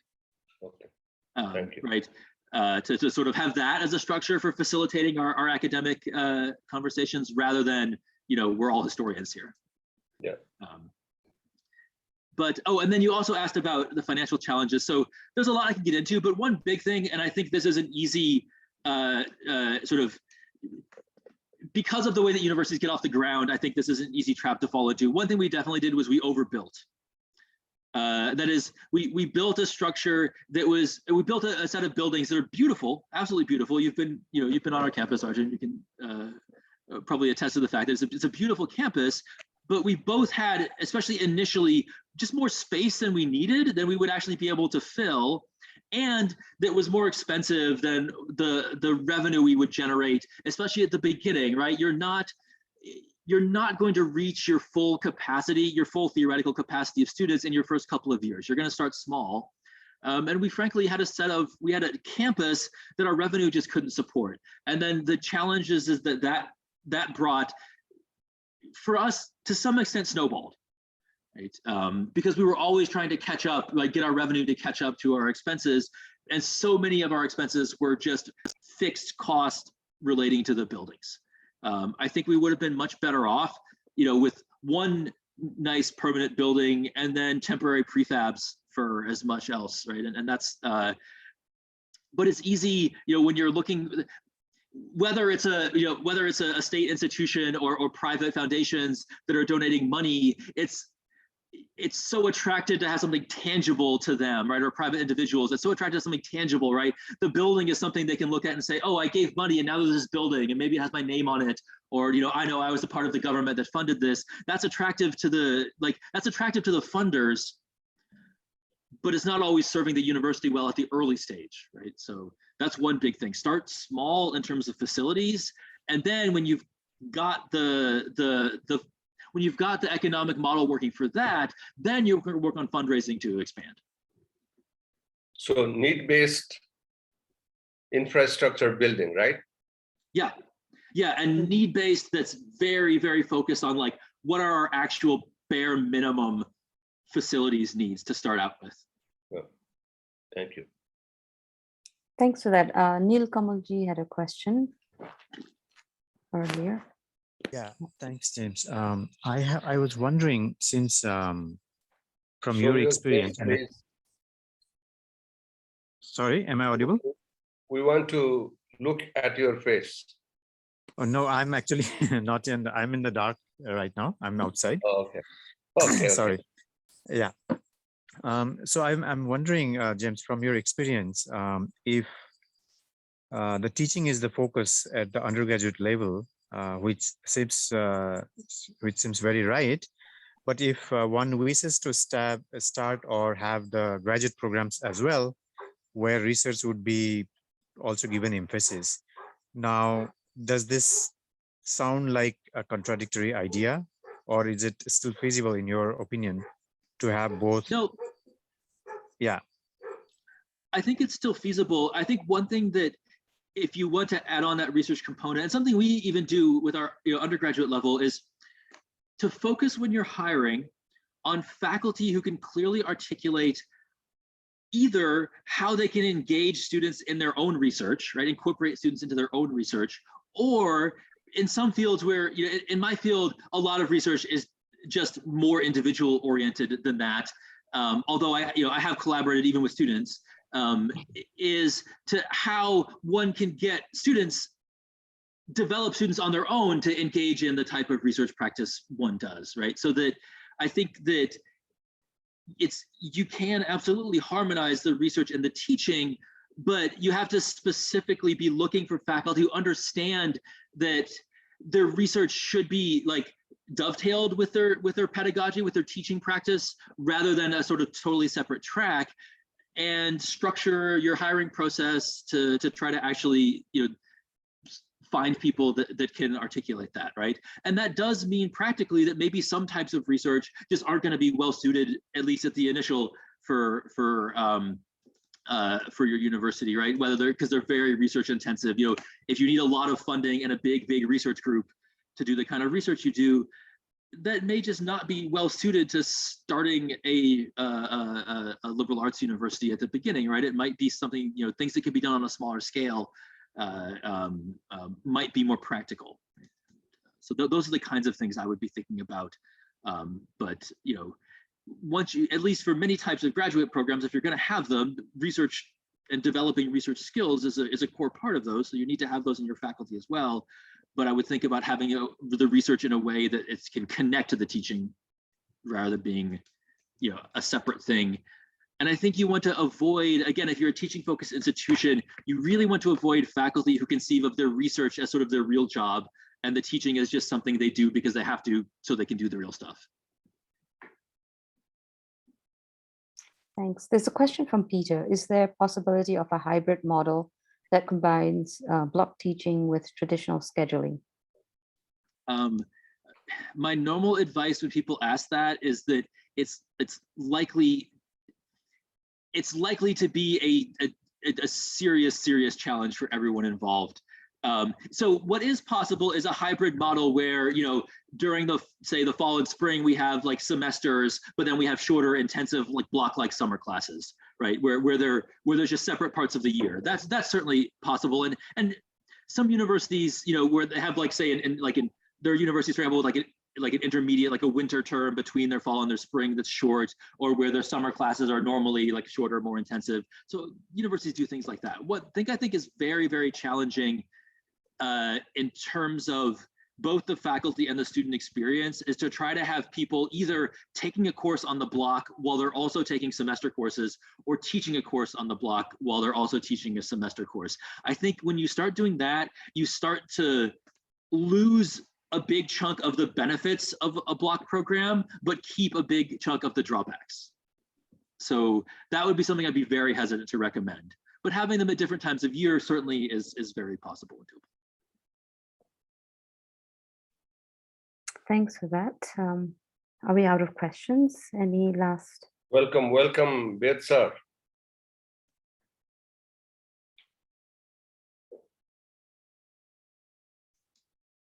Yeah, I think he's just joined us. Okay. Can I say something on this combination of block with the traditional teaching? I think it is possible. I have done that in a number of occasions. Both in Iran during the revolution, I had to finish the course before I leave. For Nepal, so I took time of my friends, my colleagues, and I finished the course. That came out of compulsion. It was nothing designed before. But later on, when I taught the course in Pokhara University, I demanded block because I could not afford to stay the whole semester in the university. So they provided me the block of time. It was possible. That way also we can do. Like even if we have regular semester or quarter type of courses going on, if we want to have some faculty coming from outside who can be available only for a short time, we could provide a block.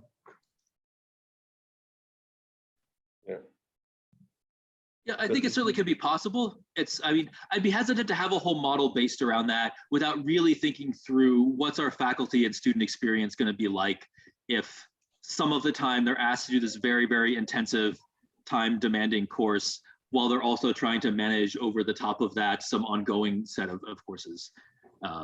Because as I said, that takes away at least some of the advantages of the block, right? Where you're getting students at least academically undivided attention, right? Because for a typical student, even competing with their outside of academic attention can be a challenge sometimes, right? They have lots going on in their lives.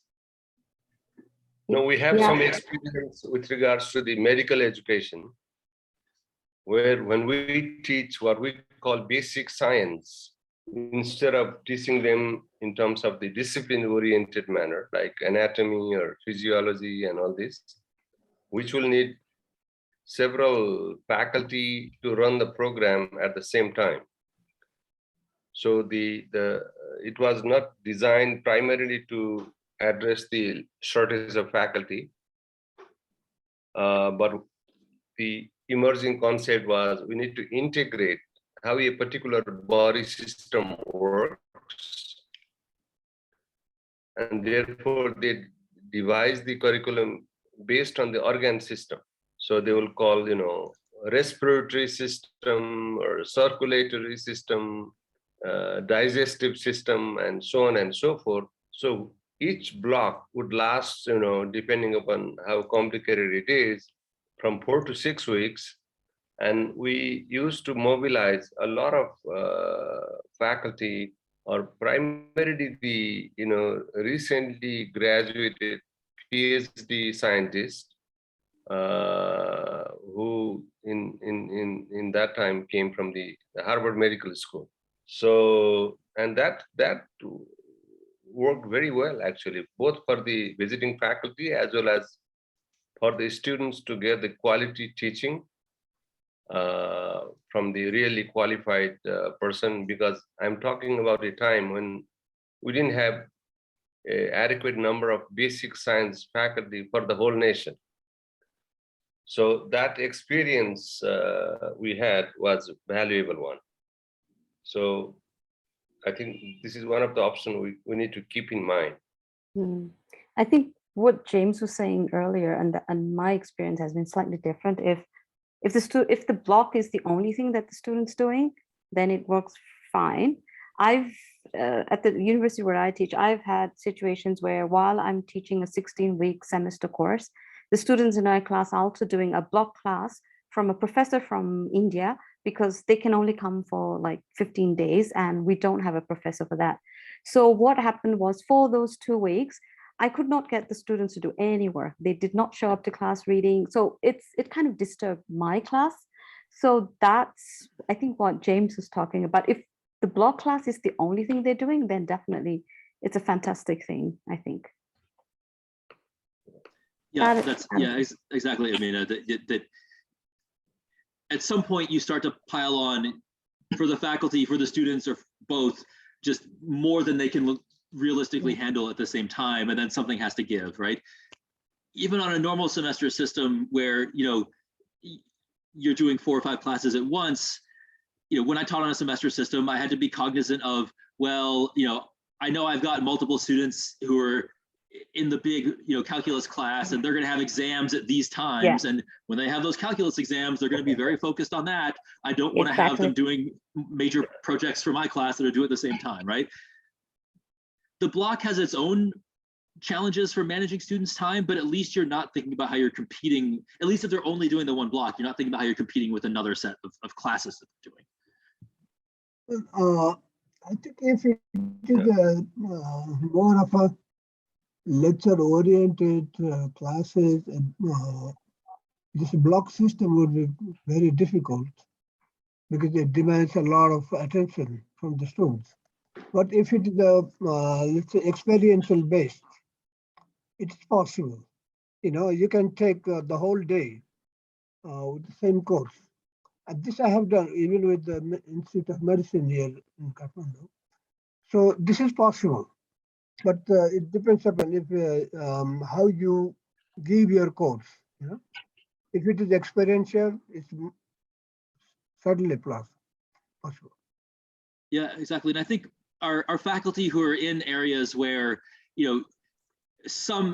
where there's a need for some kind of just like transmission of very specific types of knowledge or skills, where something like a lecture might be well suited, often do either a kind of a small, like a beginning part of the class will be devoted to something that's more like a lecture, and then students in the later part of the class do actually experiential or hands-on or inquiry-driven work with those concepts, or use a more like what's now usually, I think at least in North America, referred to as like a flipped classroom model, where outside of class they may say watch a video of the lecture, and then in class they're working through problems, they're working on projects, right? They're applying those concepts.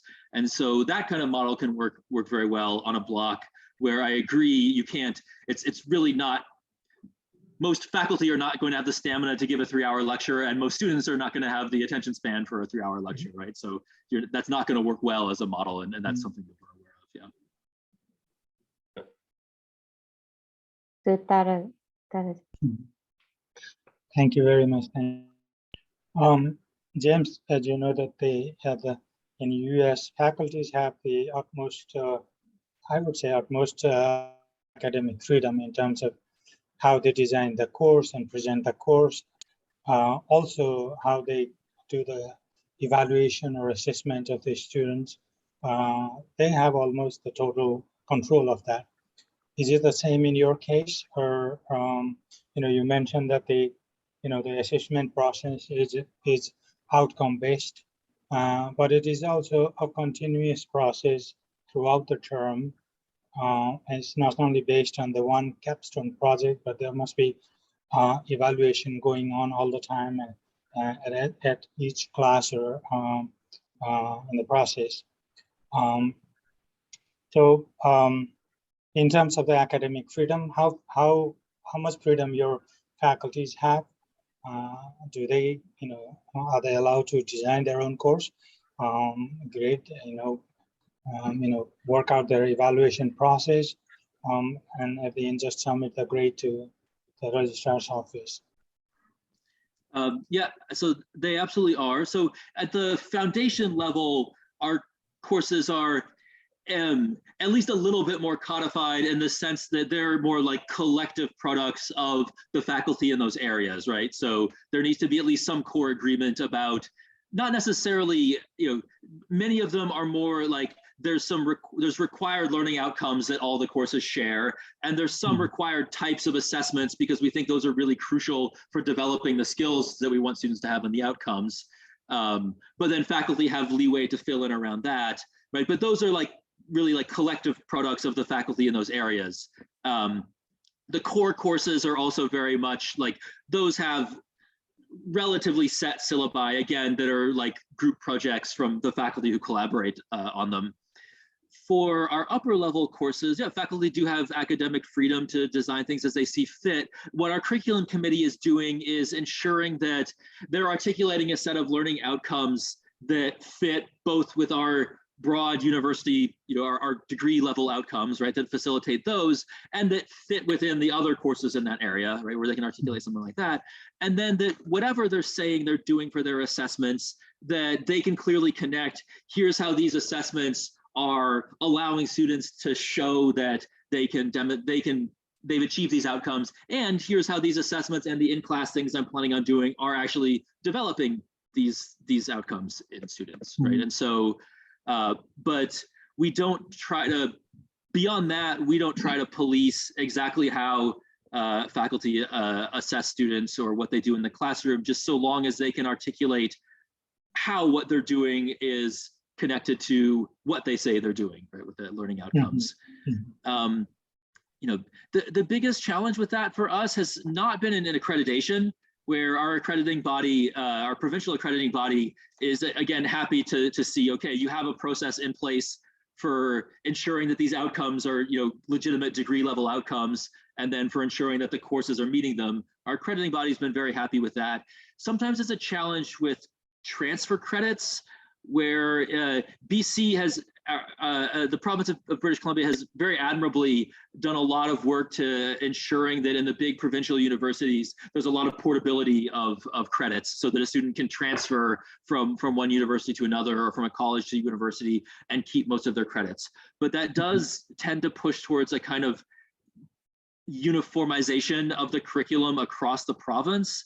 And so because we don't always fit as smoothly into that, we've had to do a little more work to articulate just how our courses transfer, not as university level credit, but as for matching up with specific individual courses at other universities. And so we've tried to be creative with that. Sometimes we can match up specific individual courses. Sometimes we can do things like saying, well, these 2 courses at Quest meet the outcomes for this one course, and then you get also a course of elective credit or something like that, right? We tried to be flexible and creative in that articulation. Quick question. Amenaji, am I allowed to ask one quick question? Sure, please do. Thank you. James, are you familiar with the new school in New York City? Yeah, broadly, I'm not detailed familiar with it, but yeah, broadly. Yeah, I mean, initially the idea was that it was John Dewey's idea that the school needed to be a more interactive place, allowing students to, learn from experience. I happen to be at the head of the education for some time, but it is very difficult. Difficult in the sense that you don't really find a faculty that can really understand the philosophy of that, the core philosophy of that school, and really, deliver accordingly.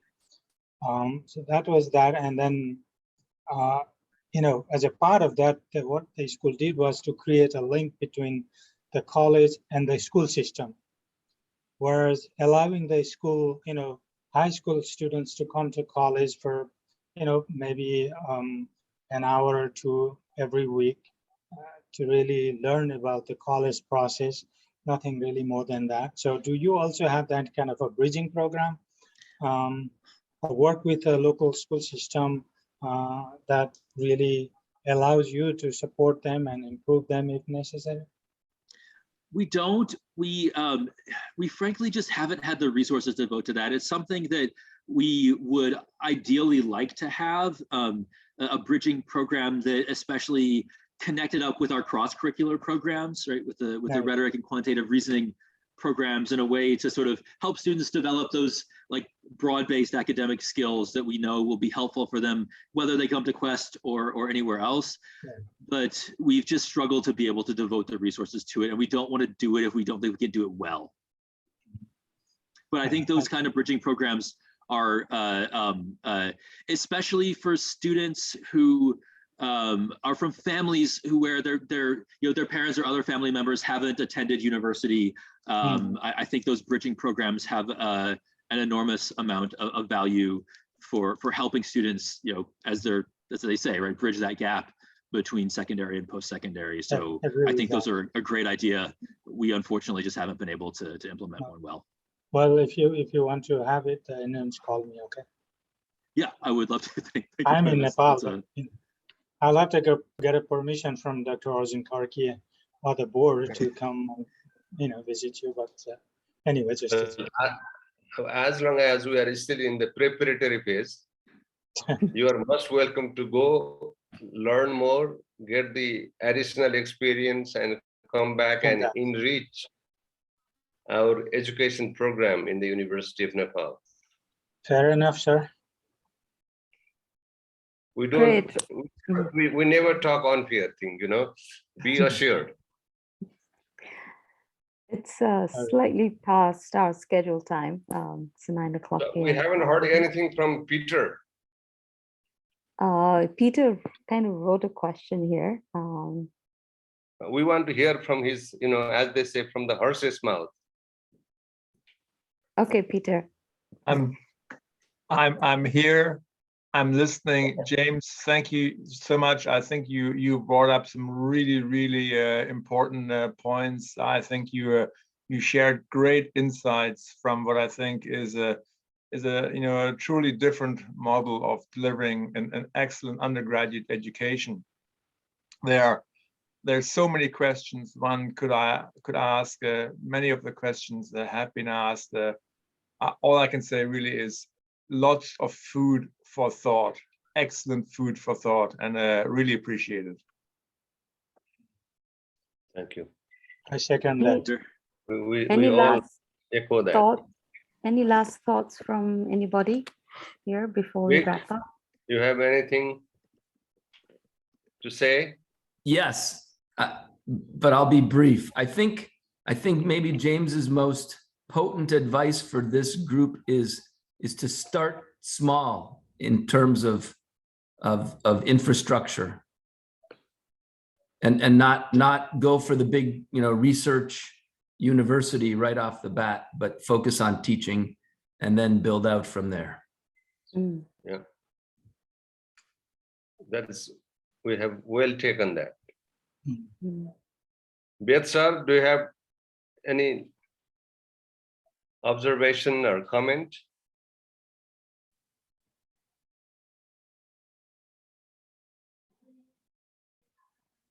Surya sir?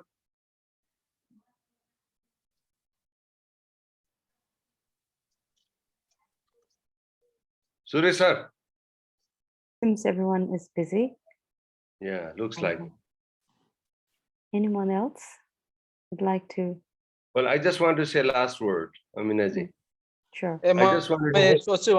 Yeah, mute रहेछ एउटा question Hey, सोधौँ no, न, please, Dr. Sir? please. Anwar, देखाऊ सोधौँ. Sorry, yeah. I was muted and I realized that a little later. Anyway, the question I have for James is about, whether or not you are aware of any research being done with regard to the benefits of a block system versus quarter system versus semester system. I'm sure that, each system has its own, advantages and disadvantages. But then is there any research out there that favors one or the other? I was curious to know, because we are at the start of designing all of this and would like to know if there is any particular benefit to going along with, the block system vis-a-vis the semester system. There's relatively little. I do have some colleagues both at Quest or who have been at Quest and at other universities of block program who have been doing more work in that area, but I think still not actually published a lot of results. The research that exists is there is some research that exists that suggests that the shorter intensive learning experiences like the block do notably increase student engagement, right? So student enthusiasm, the sort of amount of work there, the sort of the enthusiasm expressed about the work, and at least the sort of short-term sort of recall of the academic work.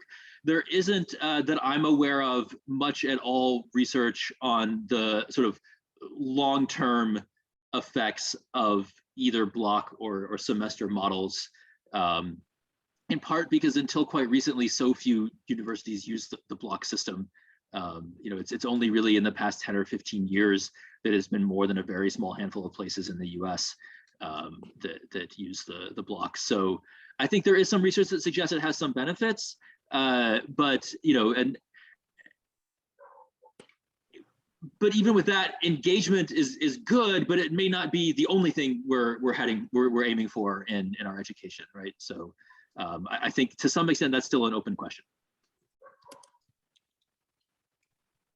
Thank you, James. Dr. Karki?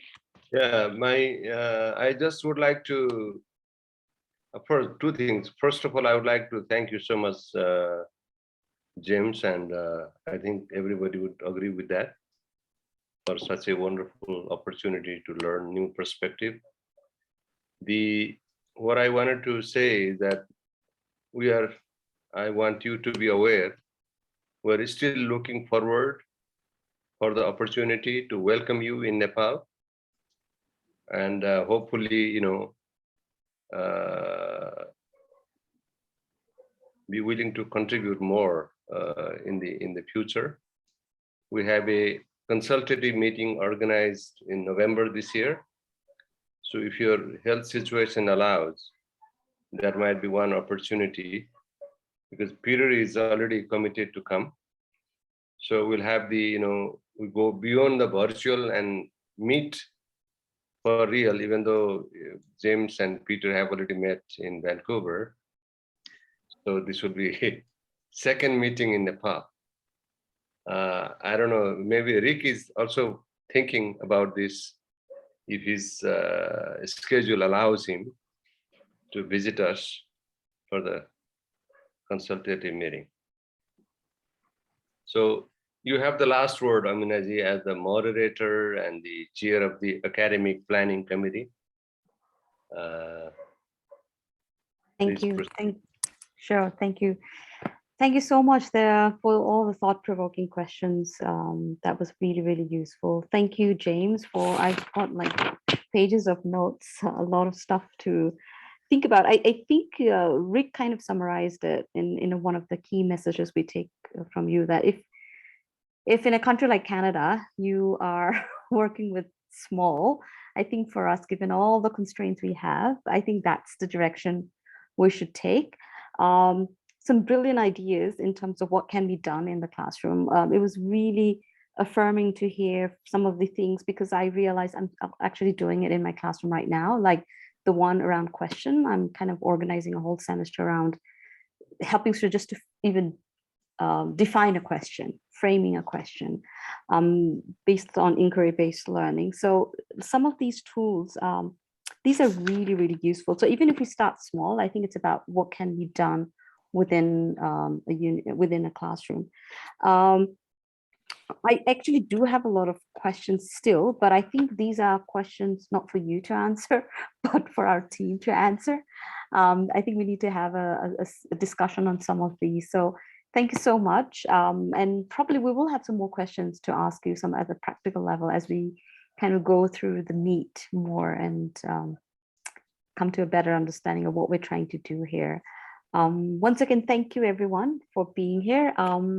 We'll have another, we have another session, just to kind of let you know, on the 27th. I'll be sending out, Mona has kindly put together all the profiles of 5 candidates, panelists, 1 from Bangladesh, 1 from India, and 3 from the United States. All have graduated from a liberal arts program. So that will be a very... You mean the schools they had, you mean the schools or colleges they had attended? They had exactly. Nepali so yeah. students. Exactly. They're all Nepali students, but they went to universities in different parts of the world, not all just from the United States. So that's something we're looking forward to. We'll be sending you out the links and information for that shortly, probably in the next 1 or 2 days. Thank you once again, and good night, and have a good day for those of you who are still and good morning. We should also say good morning. Yeah.